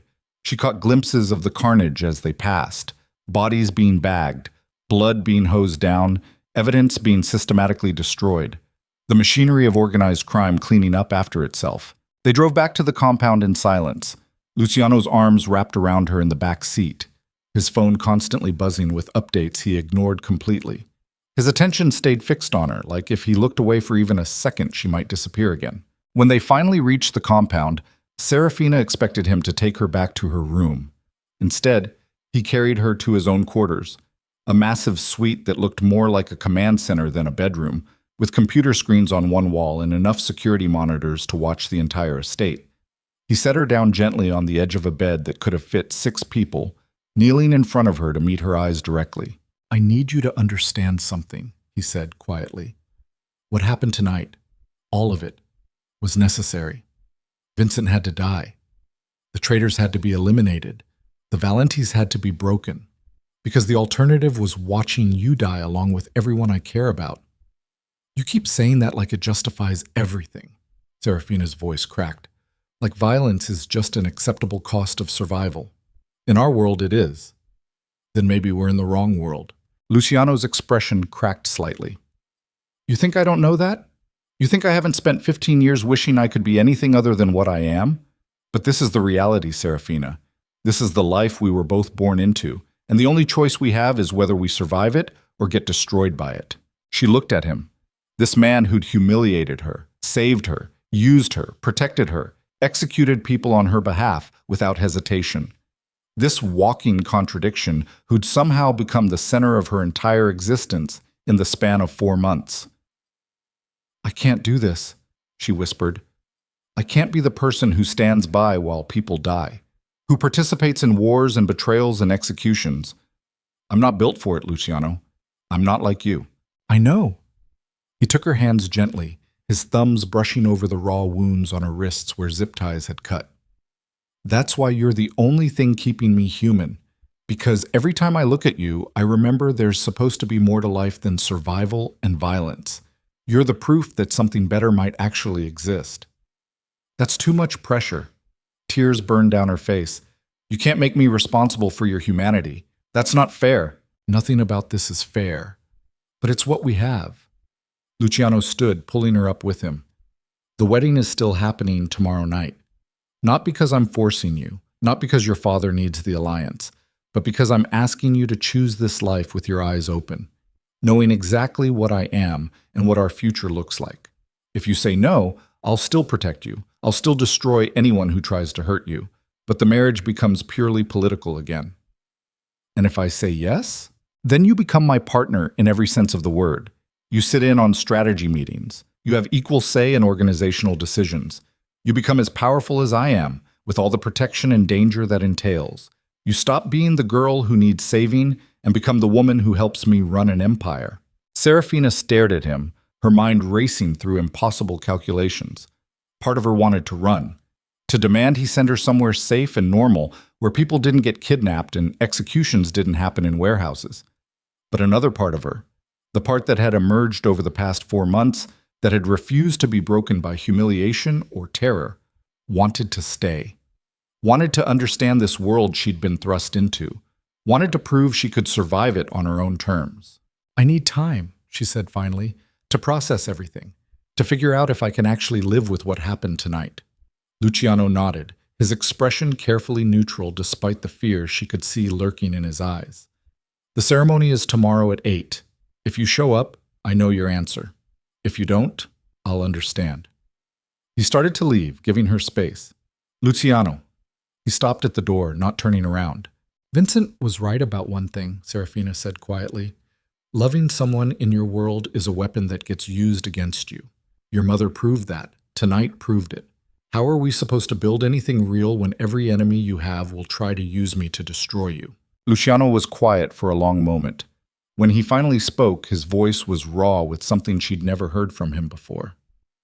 "We become so powerful that using you against me becomes a death sentence anyone with self-preservation instincts avoids. We build something so terrifying and absolute that even thinking about hurting you is enough to get someone erased. That's how we survive, Seraphina. Not by hiding our weaknesses, by making our weakness into the most dangerous weapon anyone's ever seen." Then he left, closing the door quietly behind him. Seraphina sat alone in his bedroom, surrounded by computer monitors showing security feeds of a compound fortified against the world, staring at a reflection in a darkened screen and trying to recognize the woman looking back. The girl who'd stood at the altar 4 months ago had been soft, breakable. Someone who could be destroyed by public humiliation and social exile. But the woman sitting here had survived kidnapping, witnessed executions, been offered the chance to become a killer and refused, then watched the man she was supposed to marry eliminate his enemies without hesitation. That woman wasn't soft anymore. Tomorrow night, she would walk into a chapel and decide whether to embrace the darkness surrounding Luciano or try to hold on to whatever light she had left, whether to become a participant in his empire or remain a victim trapped at its edges. But sitting there in his room, her wrists still raw, Vincent's blood still fresh on warehouse concrete, Seraphina realized the choice had already been made. She'd become dangerous the moment she stopped being afraid of the violence. The ceremony was set for 8 p.m. She had 22 hours to decide if she wanted to be a queen or just another casualty in a world built on blood and power. Outside the window, Chicago spread across the horizon like a kingdom waiting to be claimed or destroyed. And somewhere in the compound, Luciano Devereux sat alone in a conference room surrounded by evidence of betrayal, wondering if the woman he'd destroyed and destroyed again would show up tomorrow night or disappear like every other good thing he'd ever tried to hold on to. Seraphina didn't sleep. Couldn't. Every time she closed her eyes, she saw Vincent's body crumpling, blood spreading across concrete, Luciano's face cold and certain as he pulled the trigger. The images played on loop until dawn broke through the windows, painting Luciano's bedroom in shades of gray that matched how she felt inside. She showered, scrubbing her skin raw again, watching water turn pink from the cuts on her wrists. Changed into clothes someone had left outside the door overnight. Black pants, a simple shirt, nothing feminine or decorative. Armor disguised as casual wear. The compound was already moving at full operational speed when she ventured downstairs. Men in suits talking on phones, moving with the kind of focused intensity that came before something massive. Marco passed her in the hallway, his arm in a sling from the warehouse. Nodded once, then kept walking like her presence was already expected. She found Luciano in the same conference room where she'd attended her first meeting, surrounded by laptops and documents spread across the table like battle plans. He hadn't changed clothes from last night, his shirt wrinkled and stained with what looked like blood on one sleeve. He looked up when she entered, and something in his expression shifted. Hope mixed with exhaustion. "You're still here," he said quietly. "Where else would I go?" She closed the door behind her, leaning against it. "You've made sure I'm either under your protection or dead within a week. That's not why I want you here." "Then why?" Luciano stood, moving around the table toward her with the kind of careful approach someone uses around wounded animals. "Because yesterday, watching them drag you away, I realized something I should have understood 4 months ago at that altar. I'm not afraid of you being a weakness. I'm afraid of existing in a world where you don't." The words landed between them like something physical. Seraphina felt her throat tighten, her carefully constructed walls cracking despite every effort to keep them intact. "Don't," she said, her voice breaking. "Don't say things like that right before asking me to marry you in front of your criminal empire. It's not fair. Nothing about us has ever been fair." He stopped a few feet away, close enough to touch but maintaining distance like he was waiting for permission. "The council meeting is in 6 hours.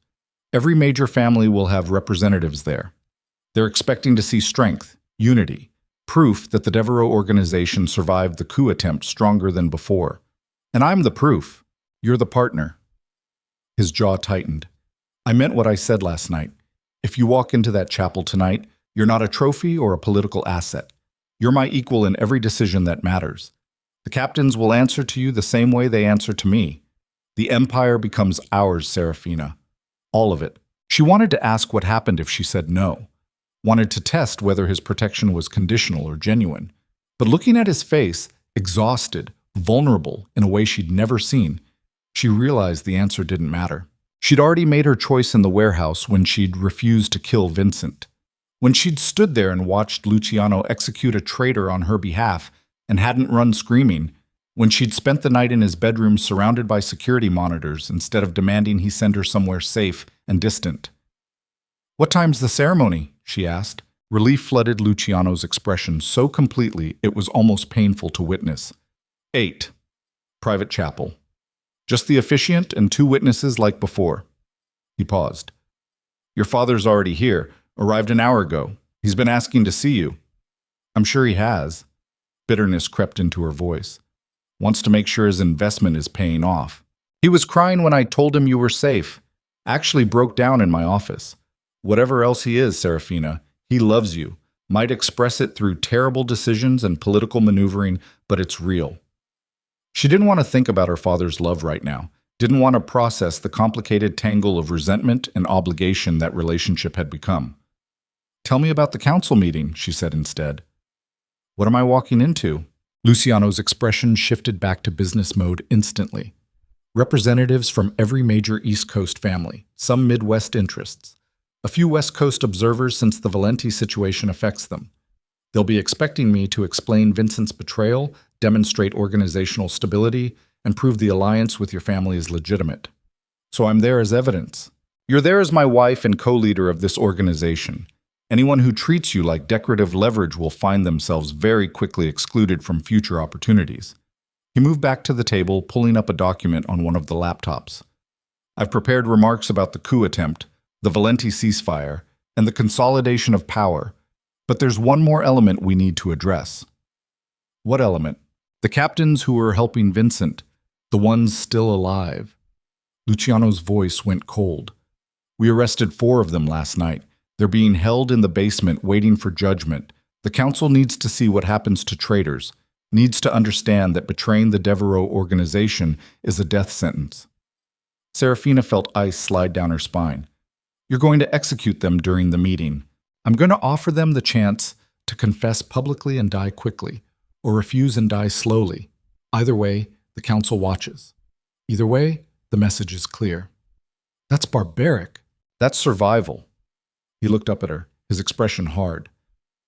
These men helped kidnap you, Seraphina. Helped Vincent coordinate with the Valentis to destroy everything we're building. If I show mercy now, every ambitious captain in the organization will see weakness and start planning their own coups. This is how power works in our world. Swift, brutal, absolute.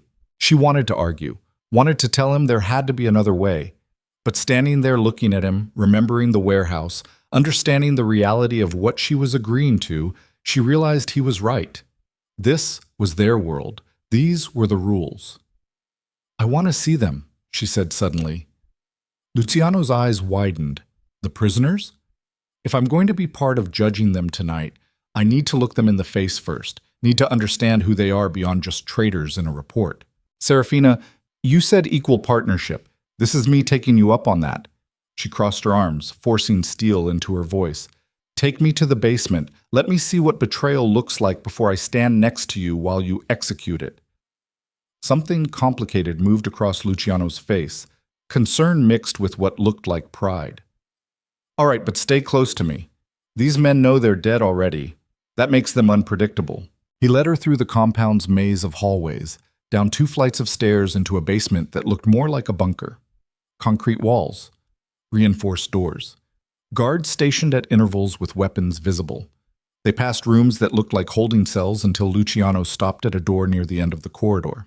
4 men inside, he said quietly, separately restrained, all former captains with 10+ years in the organization. They helped Vincent coordinate your kidnapping and the Valenti assault. They knew exactly what they were doing. He pushed open the door. The room beyond was stark. 4 chairs bolted to the floor, each occupied by a man in restraints. Seraphina recognized 2 of them from the conference room meeting. Middle-aged, career criminals who'd looked at her with dismissive contempt when Luciano introduced her. Now they looked at her with something between rage and resignation. "The bride returns," one of them said, his voice rough. "Come to watch us die?" "Shut up, Marcus." Luciano's voice was cold.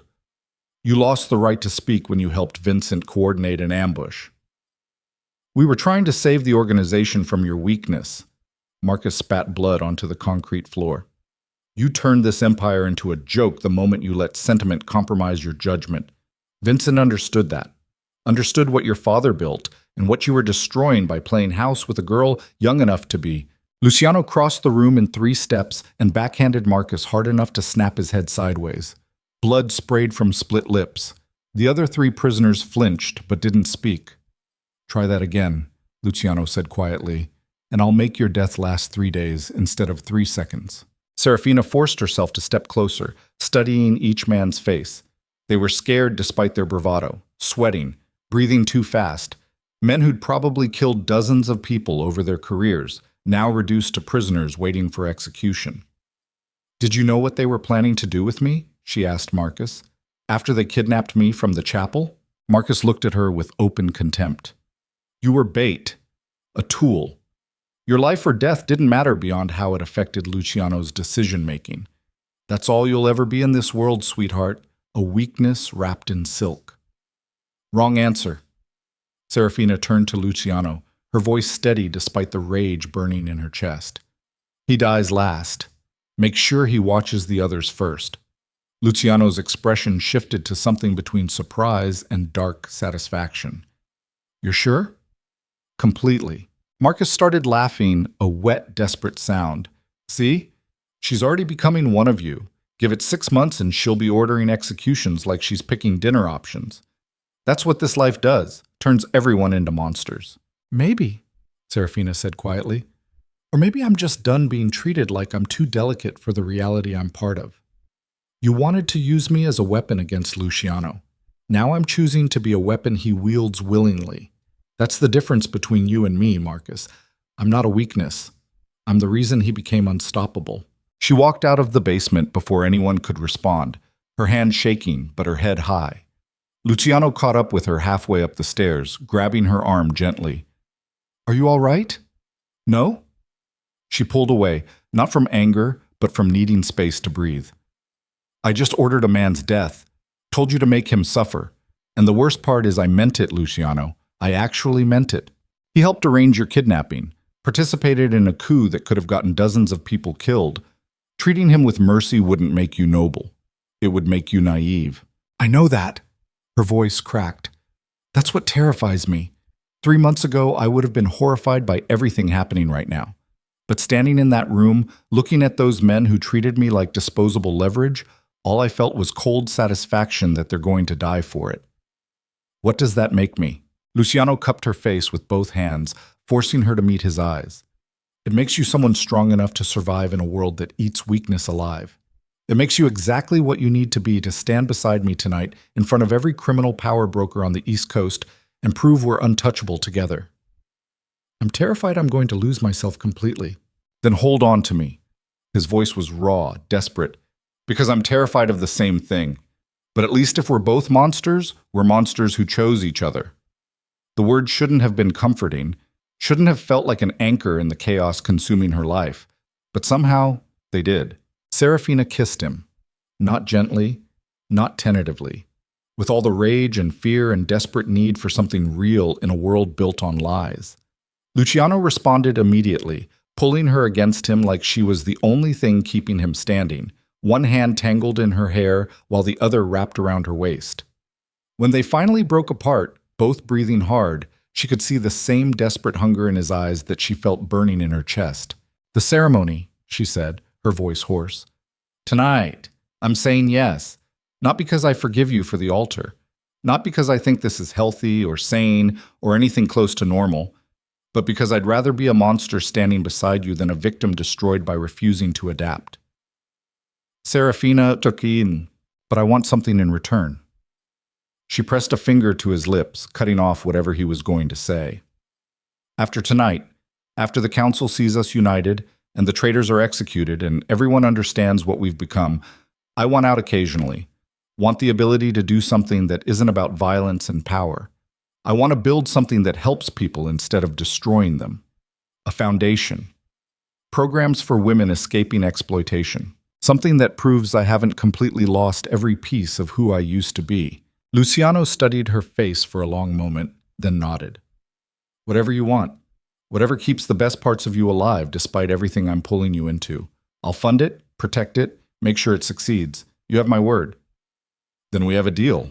They spent the next 4 hours preparing for the council meeting like they were planning a military operation. Seraphina sat through briefings about every family attending, learning names and faces and political alignments. Luciano walked her through the agenda, explaining when to speak and when to stay silent, how to project strength without arrogance, the subtle power dynamics that governed these gatherings. By the time representatives started arriving, Seraphina felt like she'd absorbed an entire education in organized crime politics. The council convened in a massive ballroom that looked like it belonged in a palace. Marble floors, crystal chandeliers, a long table that could seat 50 people. Guards stationed at every entrance.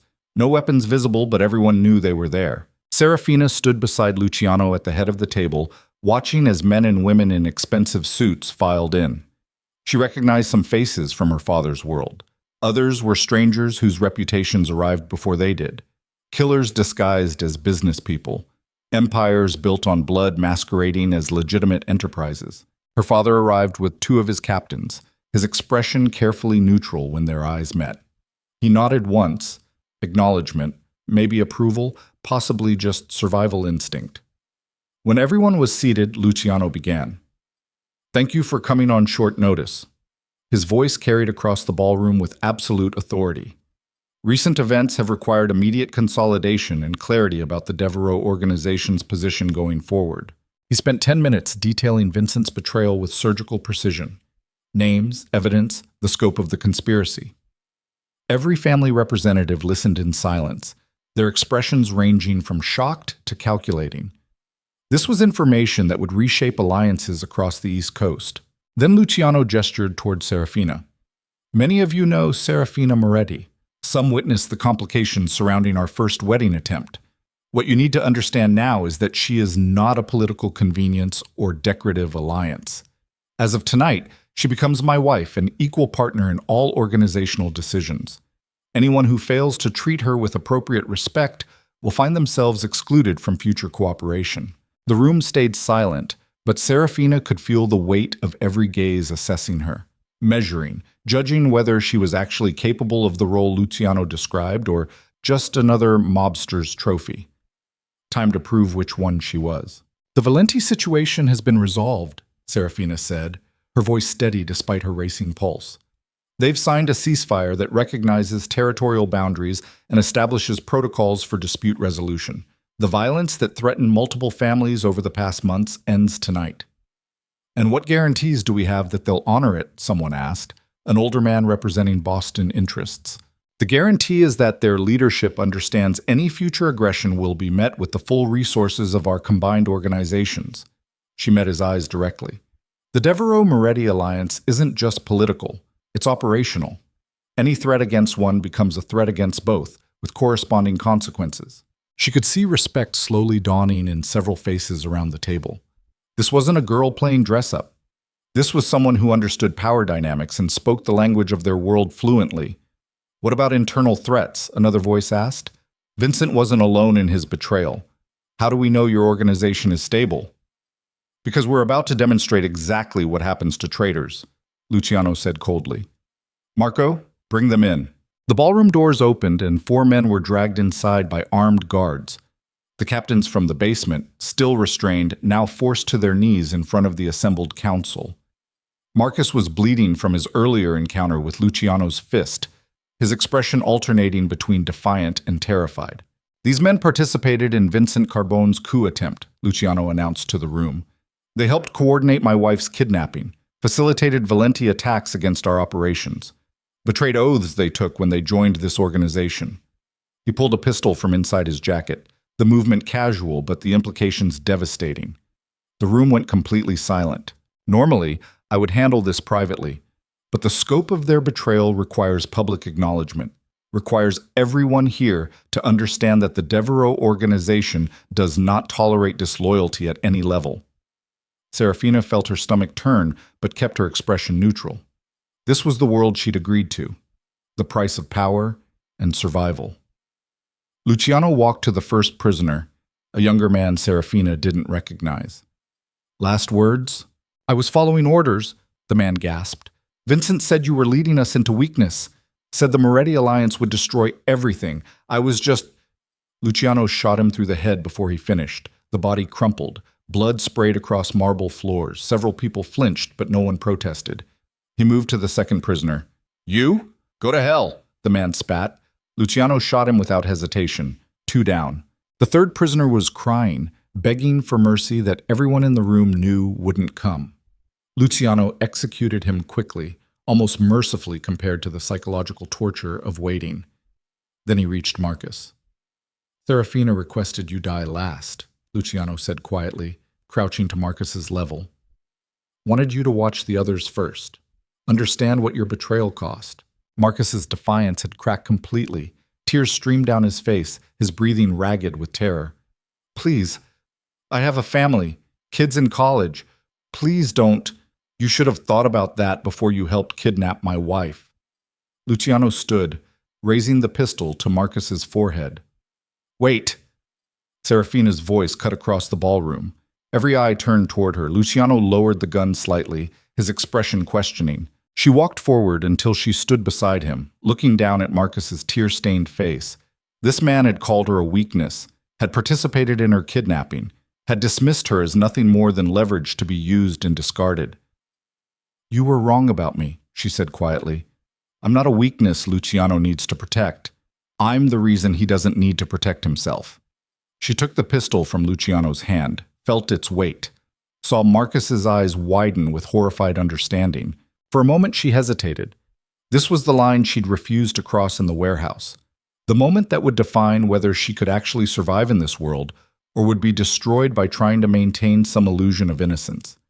Then she remembered his contemptuous smile, his casual dismissal of her life's value, the way he'd laughed while telling her she'd become a monster. She pulled the trigger. The recoil jolted through her arm. Marcus's body collapsed. Blood pooled across marble in patterns that looked almost artistic under the chandelier light. Seraphina handed the pistol back to Luciano, her hand steady despite the screaming in her mind, turned to face the council with blood splattered across her clothes. Anyone else have questions about organizational stability? She asked, her voice cold and certain. The ballroom stayed silent. No one moved. No one protested. She just executed a man in front of the most powerful criminal leaders on the East Coast, and no one was challenging her right to do it, because in that moment, she'd proven she belonged. Luciano's hand found hers, squeezing gently. She could feel him trembling slightly, not from fear but from something else.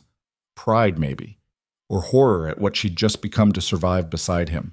The council meeting continued for another hour, discussing territory agreements and future cooperation, but Seraphina barely heard it. Her mind kept replaying the moment she'd pulled the trigger. The way Marcus's expression had shifted from contempt to terror to nothing. The weight of taking a life settling into her bones like lead. She'd become exactly what he'd predicted, a monster dressed in silk. When the meeting finally adjourned, representatives filing out with new information and revised opinions about the Devereux-Moretti alliance, Luciano pulled her aside into an empty hallway. Are you all right? He asked quietly. No. She looked down at her hands, steady now, but stained with what she'd done. But I will be, eventually. What you did in there was necessary, I know. She met his eyes. Don't apologize for it. Don't tell me I didn't have to do it. I made the choice. Now I have to live with it. Luciano pulled her against him, wrapping his arms around her like he could physically hold the pieces of her together. The ceremony is in 2 hours. After that, everything changes. We become official, untouchable. Whatever doubts you have, whatever regrets, I don't have regrets. The words surprised her with their honesty. I have trauma. I have guilt. I have the knowledge that I just killed someone and will probably kill again before this life is finished. But I don't regret choosing to stand beside you, even knowing what it costs. Then let's finish this. He kissed her forehead gently. Let's make it official before either of us has time to reconsider what we're becoming. They separated to prepare, Seraphina returning to Luciano's quarters to change. Someone had left a dress hanging in the closet. Simple, elegant, cream-colored silk that looked nothing like the elaborate wedding gown from 4 months ago. This wasn't a dress designed for a spectacle. This was armor disguised as beauty. She showered again, scrubbing Marcus's blood from her skin, watching pink water circle the drain and trying not to think about what it represented. Dried off, dressed mechanically, stared at herself in the mirror and tried to recognize the woman looking back. 4 months ago, she'd been a girl raised to be decorative. Now she was someone who'd executed a traitor without hesitation in front of the most powerful criminals in the country. The transformation should have horrified her. Instead, it felt like shedding a skin that never fit properly to begin with. She found her father waiting outside Luciano's quarters when she emerged. He looked older than she remembered. Gray hair, lines around his eyes, the weight of decades in organized crime showing clearly. "You look beautiful," he said quietly. "I look like someone who just killed a man. You look like someone who survived. That's all that matters in our world." He reached for her hand hesitantly. "I know you probably hate me for forcing this marriage, for using you as a political tool. But watching you in that council meeting, seeing you become exactly what I always knew you could be, don't." She pulled away gently. "Don't try to make this about pride or validation. You sold me twice to save the family. It worked, but don't pretend it was anything noble." Her father flinched, but nodded. "Fair enough. Just know that despite everything, I do love you, in the only way I know how." "I know." And she did. That was the tragedy of their relationship. Love twisted by a world that turned people into assets and emotions into liabilities. They walked together toward the chapel, her father offering his arm like he had 4 months ago at the cathedral.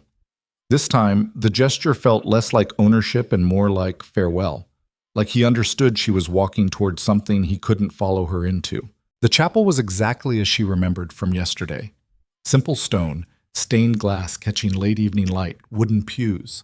But now there were candles everywhere, hundreds of them, turning the space into something that felt more alive than the sterile ceremony she'd expected.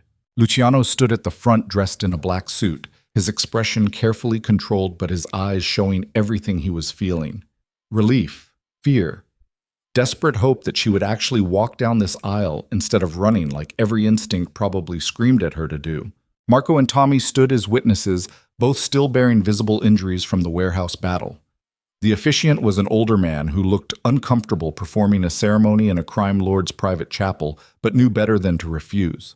Seraphina walked down the short aisle, her father beside her, every step feeling like she was crossing into a different existence. When they reached the front, her father released her arm and took his seat without ceremony. No kissing her forehead this time, no paternal blessing, just pragmatic acknowledgement that she belonged to this new world now, more than she'd ever belonged to his. She stood beside Luciano, and he reached for her hand immediately. His palm was sweating. She'd never seen him nervous before. It made him feel suddenly human in a way that was almost painful. The officiant began speaking in a monotone that suggested he'd performed hundreds of these ceremonies and knew better than to inject personality into organized crime weddings. The words washed over Seraphina like white noise. She focused instead on Luciano's thumb rubbing circles against her palm. On the weight of the pistol she knew he had holstered under his jacket. On the reality that in less than 5 minutes she would be legally bound to the man who'd destroyed her, saved her, turned her into something she barely recognized. "Do you, Luciano Salvatore Devereux, take Seraphina Rose Moretti to be your lawfully wedded wife?" "I do." No hesitation this time, just absolute certainty. "And do you, Seraphina Rose Moretti, take Luciano Salvatore Devereux to be your lawfully wedded husband?" This was it. The moment everything became permanent.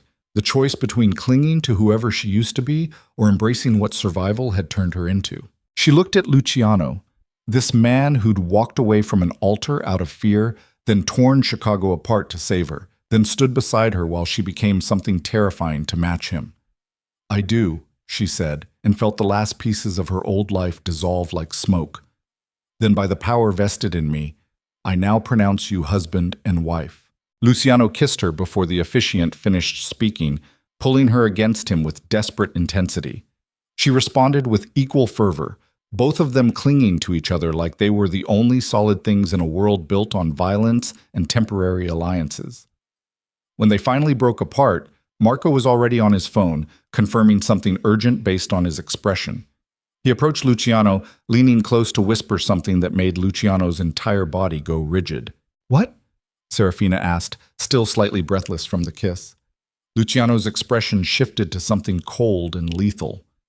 "The Valentines just broke the ceasefire. They hit 3 of our warehouses simultaneously 10 minutes ago." The chapel went completely silent. "That's impossible," Tommy said. "Their leadership signed the agreement. We have guarantees, but then someone lied." Luciano was already moving, pulling Seraphina toward the exit. "Or this goes deeper than Vincent's betrayal. Either way, we need to get to the compound's command center now." They ran through the estate, Seraphina still in her wedding dress, Luciano shouting orders into his phone. When they burst into the command center, a room filled with screens and communications equipment, the scope of what was happening became terrifyingly clear. On multiple monitors, security feeds showed explosions, gunfire, bodies. The Valentes weren't just breaking the ceasefire. They were launching a full-scale assault designed to destroy everything Luciano controlled. "How many locations?" Luciano demanded. 7 so far," someone responded. "They're hitting infrastructure, supply chains, even some legitimate businesses. This isn't a territorial grab. This is scorched earth." Seraphina felt ice slide through her veins. "They're not trying to take your territory. They're trying to eliminate you completely." "But why?" Marco looked genuinely confused. "The ceasefire protected them too. Breaking it just reignites a war they were losing. Unless someone convinced them they could win." Tommy was already pulling up files on his laptop. "Unless Vincent had a contingency plan we didn't know about, some kind of dead man switch that activated when he died. Or unless—" Seraphina stopped, a horrifying realization crystallizing. "Unless someone in this room is still working with them." Every eye turned toward her. "Vincent's coup had more support than just those 4 captains," she continued, her mind racing. "There have to be others. People who stayed quiet during the council meeting, who watched me execute Marcus and kept their mouths shut because exposing themselves would mean death. But now, with Vincent dead and Luciano distracted by the wedding, they're making their move." Luciano's expression went absolutely lethal. "Everyone in this room, on the floor, now!" For a moment, no one moved. Then one of the communications operators, a younger man Seraphina didn't recognize, pulled a gun and shot Marco through the shoulder. The command center exploded into chaos and gunfire, and Seraphina realized with horrifying clarity that the war everyone thought was over had only just begun. Luciano moved before Seraphina's mind could process what was happening. He shoved her behind a bank of computer equipment as the communications operator fired again, the bullet sparking off metal inches from where her head had been. Marco hit the floor, clutching his bleeding shoulder, Tommy diving for cover while pulling his own weapon. The command center transformed into a war zone in seconds. 3 more operators revealed themselves as traitors, weapons appearing from desk drawers and holsters. Luciano returned fire with surgical precision, dropping one immediately while the others scrambled for defensive positions. Seraphina's ears rang from gunfire in the enclosed space. Her wedding dress tangled around her legs as she crouched behind the equipment, adrenaline flooding her system so completely her hands shook. This was supposed to be over. Vincent was dead. The traitors executed. They'd won. But looking at the chaos erupting around her, she realized they'd only won the opening battle. "How many?" Luciano shouted to Tommy, both of them firing from opposite sides of the room. "At least 5 embedded in command staff." Tommy's voice was strained. "Could be more throughout the compound." A bullet shattered the monitor above Seraphina's head, showering her with glass. She bit back a scream, pressing herself flatter against the floor. Her mind raced through impossible calculations. They were trapped in a room with traitors who knew the compound's security systems, who had access to communications and could coordinate with the Valenti assault teams currently hitting their operations across the city. Vincent's final revenge. A network so deep that killing him hadn't even scratched the surface.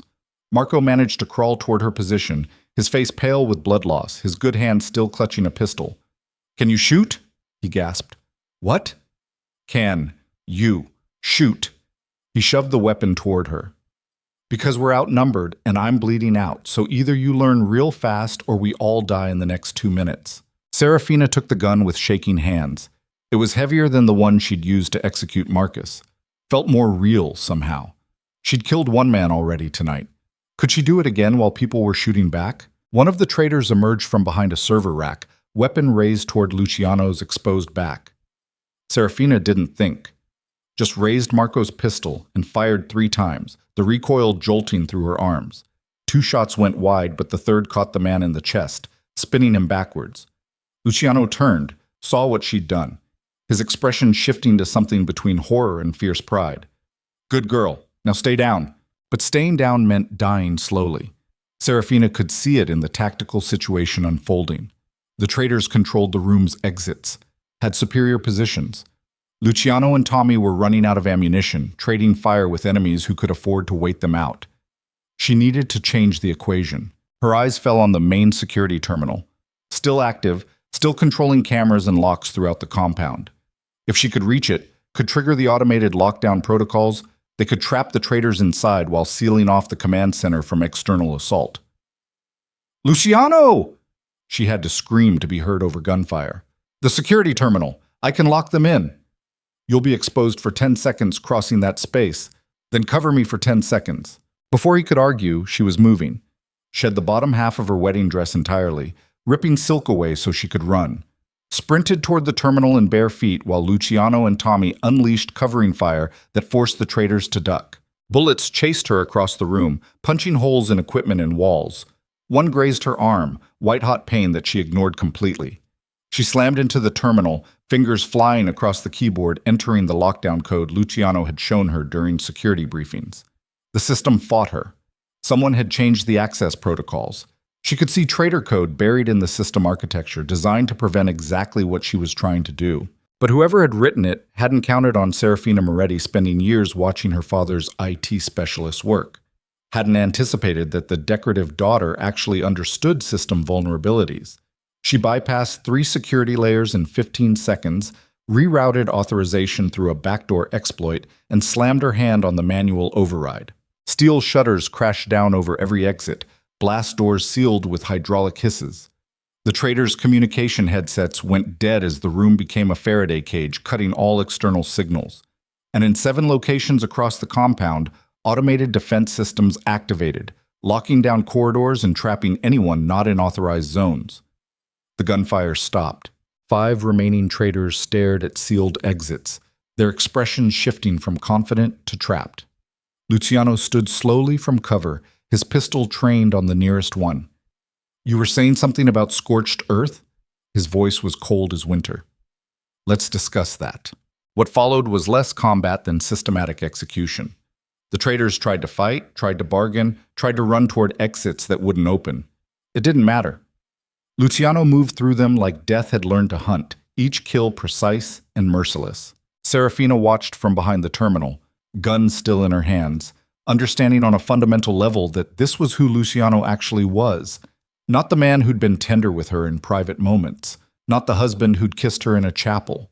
This was the crime lord who'd built an empire on calculated violence, and she'd chosen to stand beside him anyway. When the last traitor fell, the command center looked like a slaughterhouse.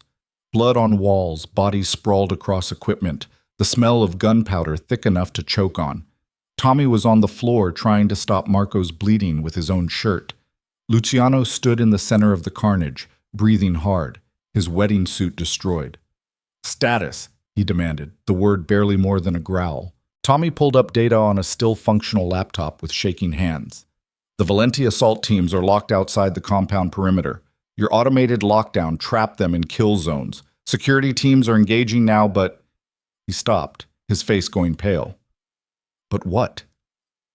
The assault wasn't just external. Someone opened internal pathways before the lockdown. There are Valenti soldiers already inside the main house. Seraphina's blood turned to ice. "How many?" "At least 15, armed." moving toward the residential quarters, where families of Luciano's soldiers lived, where staff members were sheltering in place, civilians caught in the crossfire of a war they hadn't chosen.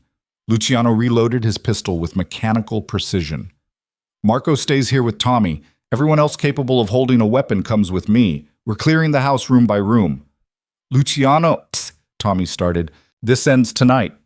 Luciano's voice carried absolute finality. Every Valenti soldier inside these walls dies. Every traitor gets identified and eliminated. And when it's over, we send a message so clear that no one will ever think about betraying the Devereux organization again. He looked at Seraphina, and something complicated moved across his face. You don't have to come. This is going to get worse than anything you've seen so far. I'm coming. She checked Marco's pistol, 5 rounds left, and met Luciano's eyes. We do this together or not at all? What followed was the longest hour of Seraphina's life. They moved through the compound in tactical formation, clearing rooms systematically. Found 3 Valenti soldiers in the first corridor and engaged in close-quarters combat that left 2 enemies dead and one of Luciano's men with a knife wound in his side. Seraphina killed her second person that night when a Valenti soldier tried to ambush them from a side room. She didn't hesitate, didn't freeze, just raised the pistol and fired until the threat stopped moving. Each kill made the next one slightly easier. That realization terrified her more than the violence itself. They found 6 staff members barricaded in a kitchen, traumatized but alive. Discovered a Valenti team trying to breach the residential wing and engaged in a firefight that ended with 4 enemies dead and Luciano taking a bullet through his left shoulder that he barely seemed to notice. By the time they cleared the last corridor, Seraphina's hands were numb, her hearing permanently damaged from gunfire in enclosed spaces. Her wedding dress, what remained of it, soaked with blood that belonged to at least 3 different people. They found the Valenti assault leader in Luciano's personal study, surrounded by stolen intelligence files, clearly trying to extract information before the operation collapsed. He was older, scarred, the kind of career criminal who'd survived decades through brutal competence. He raised his weapon when they entered, but Luciano shot it out of his hand before he could fire. Who sent you? Luciano's voice was barely human. Who authorized breaking the ceasefire? The man spat blood. Your dead friend Vincent. Set it up as insurance. Said if he died, the whole network activated. 30 sleeper agents across your organization, Valenti assault teams positioned and ready. You think you won tonight? You just triggered the real war. Then we'll fight it. Seraphina stepped forward before Luciano could respond, the pistol steady in her hands despite exhaustion making her vision blur. And we'll win, because you made the mistake of thinking love makes us weak. But it doesn't. It makes us willing to burn the entire world down to protect each other. She shot him through the knee. He screamed, collapsing. That's for kidnapping me. She shot the other knee. That's for everyone who died tonight because of Vincent's cowardice. She pressed the barrel against his forehead, her voice dropping to something cold and final. And this is so everyone knows what happens to people who threaten my family. The final shot echoed through the study like a period at the end of a very long, very brutal sentence. When she lowered the weapon, her hands were finally shaking. Luciano caught her before she collapsed, pulling her against his chest while she fell apart in his arms. The adrenaline crash hit like a tidal wave, 3 hours of violence and terror catching up to her body all at once. I've got you, Luciano murmured, his voice raw. It's over. You're safe. I've got you.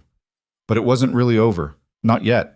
The next 72 hours blurred together into an exhausting marathon of damage control and consolidation. Tommy coordinated security sweeps that identified and eliminated 12 more embedded traitors. Marco survived surgery and immediately returned to coordinating defenses despite doctors' protests.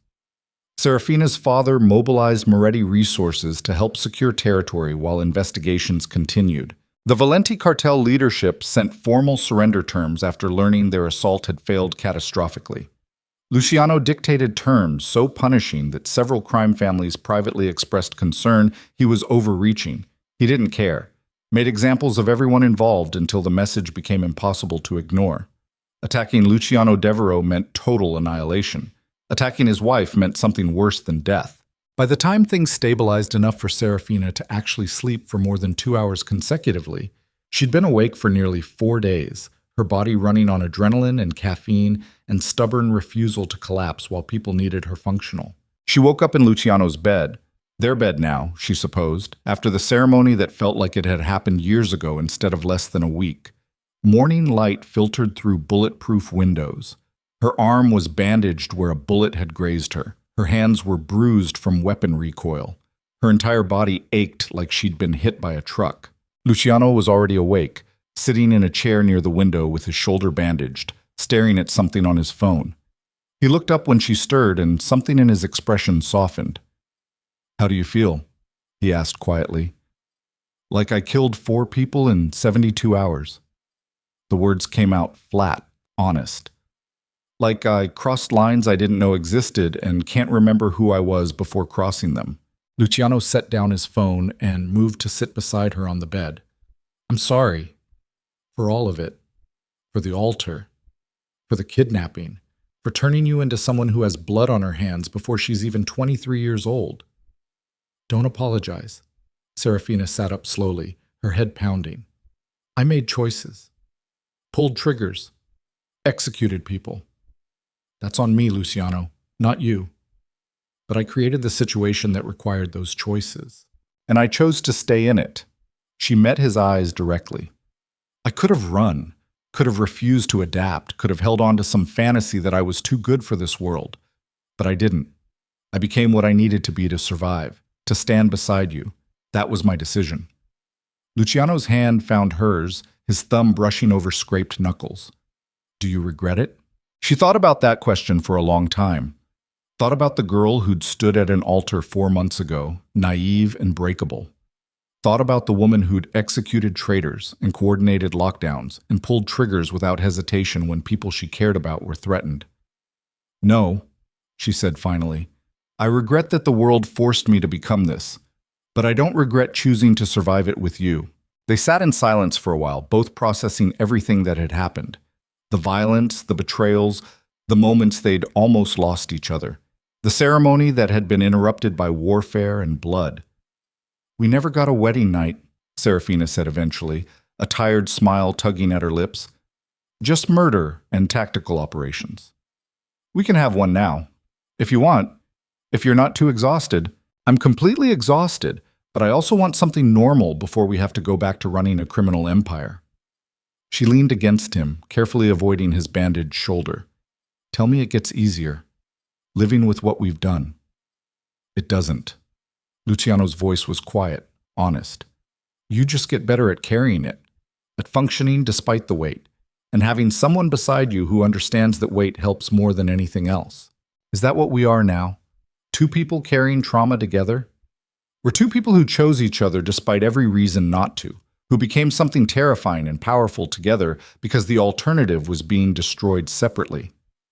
He kissed her forehead gently. "We're married, Seraphina, for better or worse. And everything that comes after is ours to build." She thought about that. About the foundation she wanted to start. About using the power and resources of a criminal empire to help people escape violence. About being simultaneously a crime lord's wife and someone who fought against exploitation. The contradiction should have been impossible. But looking at Luciano, this man who'd walked away from an altar out of fear, then torn apart an organization to save her, then stood beside her while she became something she barely recognized, she realized contradictions were just how people survived in a world that didn't fit into neat categories. "I want the foundation operational within 6 months, she said. "Programs for women escaping trafficking, legal support, housing assistance, job training, everything we didn't have when we were being used as political leverage. Whatever you need. I'll fund it, protect it, make sure it succeeds. And I want 1 day a week where we pretend we're normal. Where we don't talk about operations or security or who needs eliminating. Just us, being people instead of criminals." Luciano's expression softened completely. "Deal. Anything else?" "Yeah." She kissed him, slow and deliberate. "I want you to teach me everything about running this empire. Not because I don't trust you, but because if we're really partners, I need to understand all of it. The legitimate businesses, the criminal operations, the political connections, everything. You want to be a crime lord. I want to be your equal in every sense of the word, which apparently means becoming a crime lord." She pulled back to look at his face. Can you handle that? Being married to someone as powerful as you are? Who makes decisions that affect the organization? Who might disagree with you sometimes? Luciano laughed, the sound rough but genuine.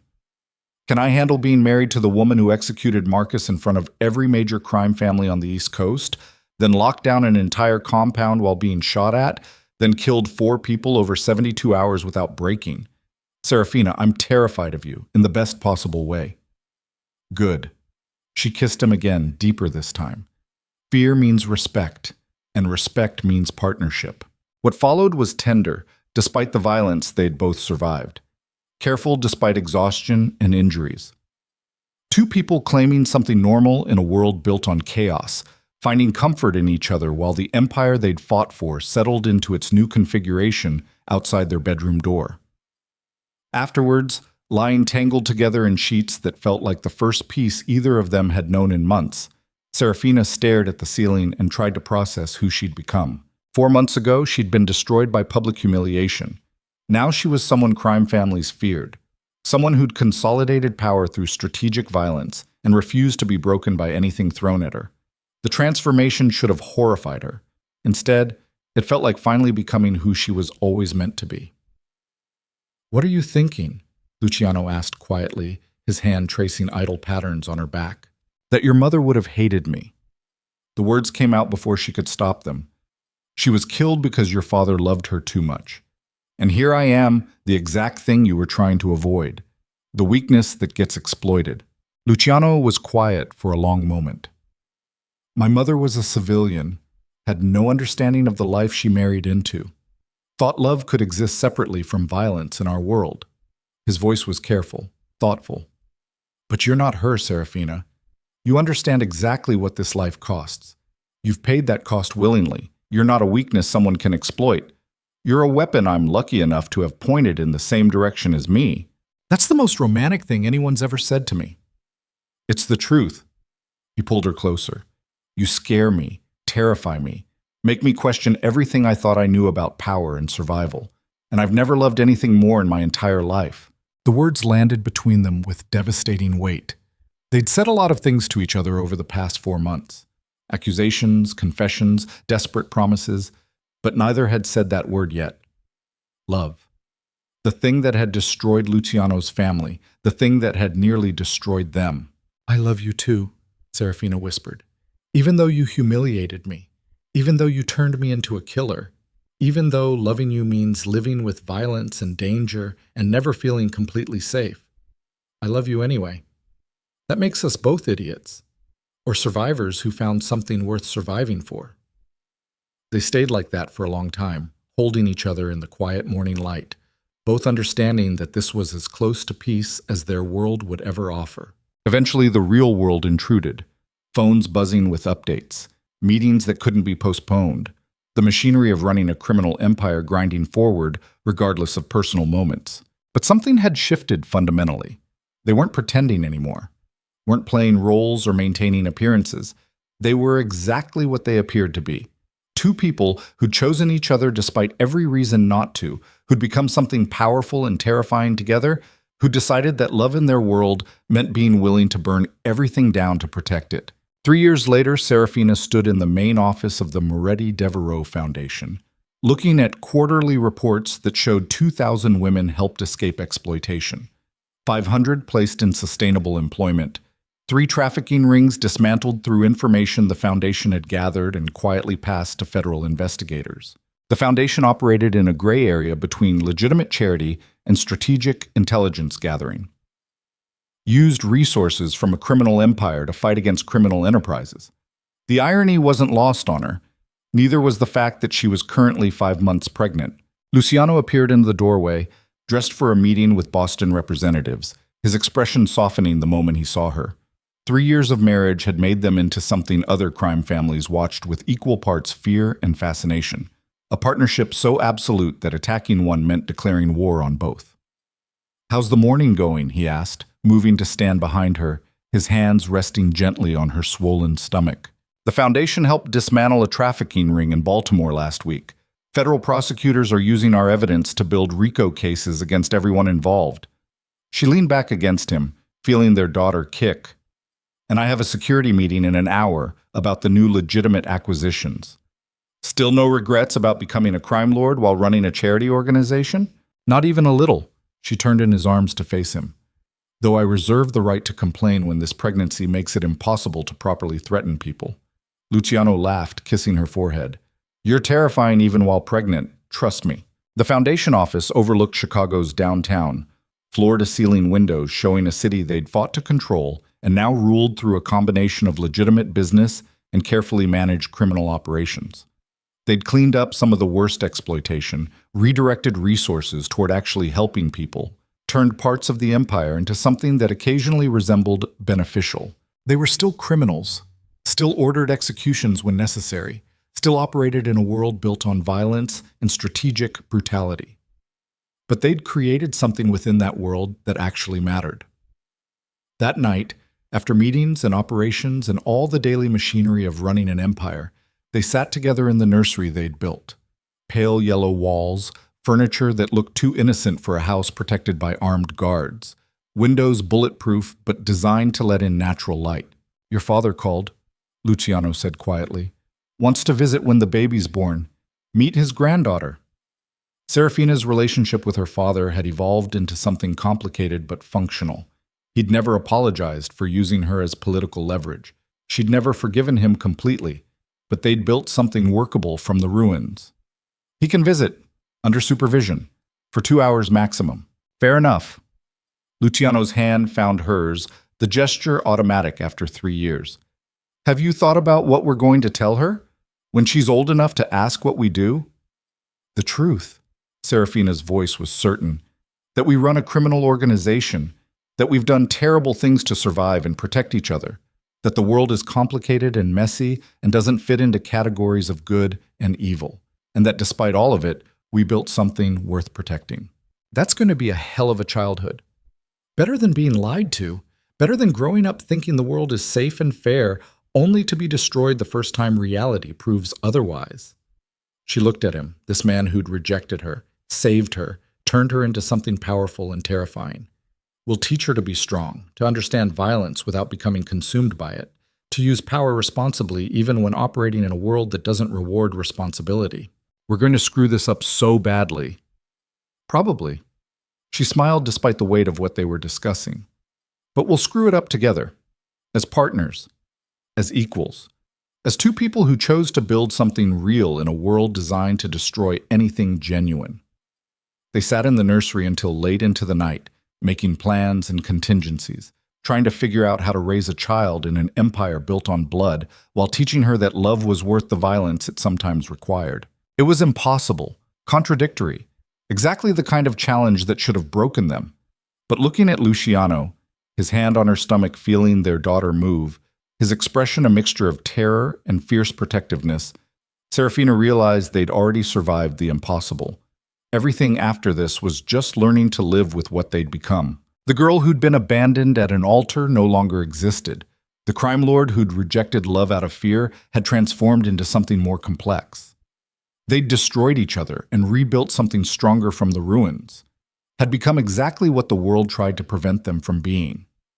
And in the empire they'd built together, half criminal, half charitable, entirely theirs, they'd proven that love in their world didn't make you weak. It made you willing to burn everything down and rebuild it better. Seraphina stood, pulling Luciano up with her, leading him back to their bedroom. Tomorrow would bring meetings and operations and the endless machinery of running an organization that straddled the line between legitimate business and organized crime.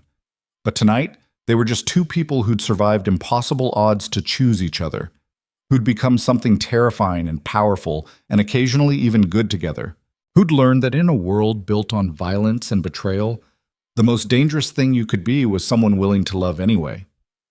Thank you, Luciano said quietly as they reached their room. For what?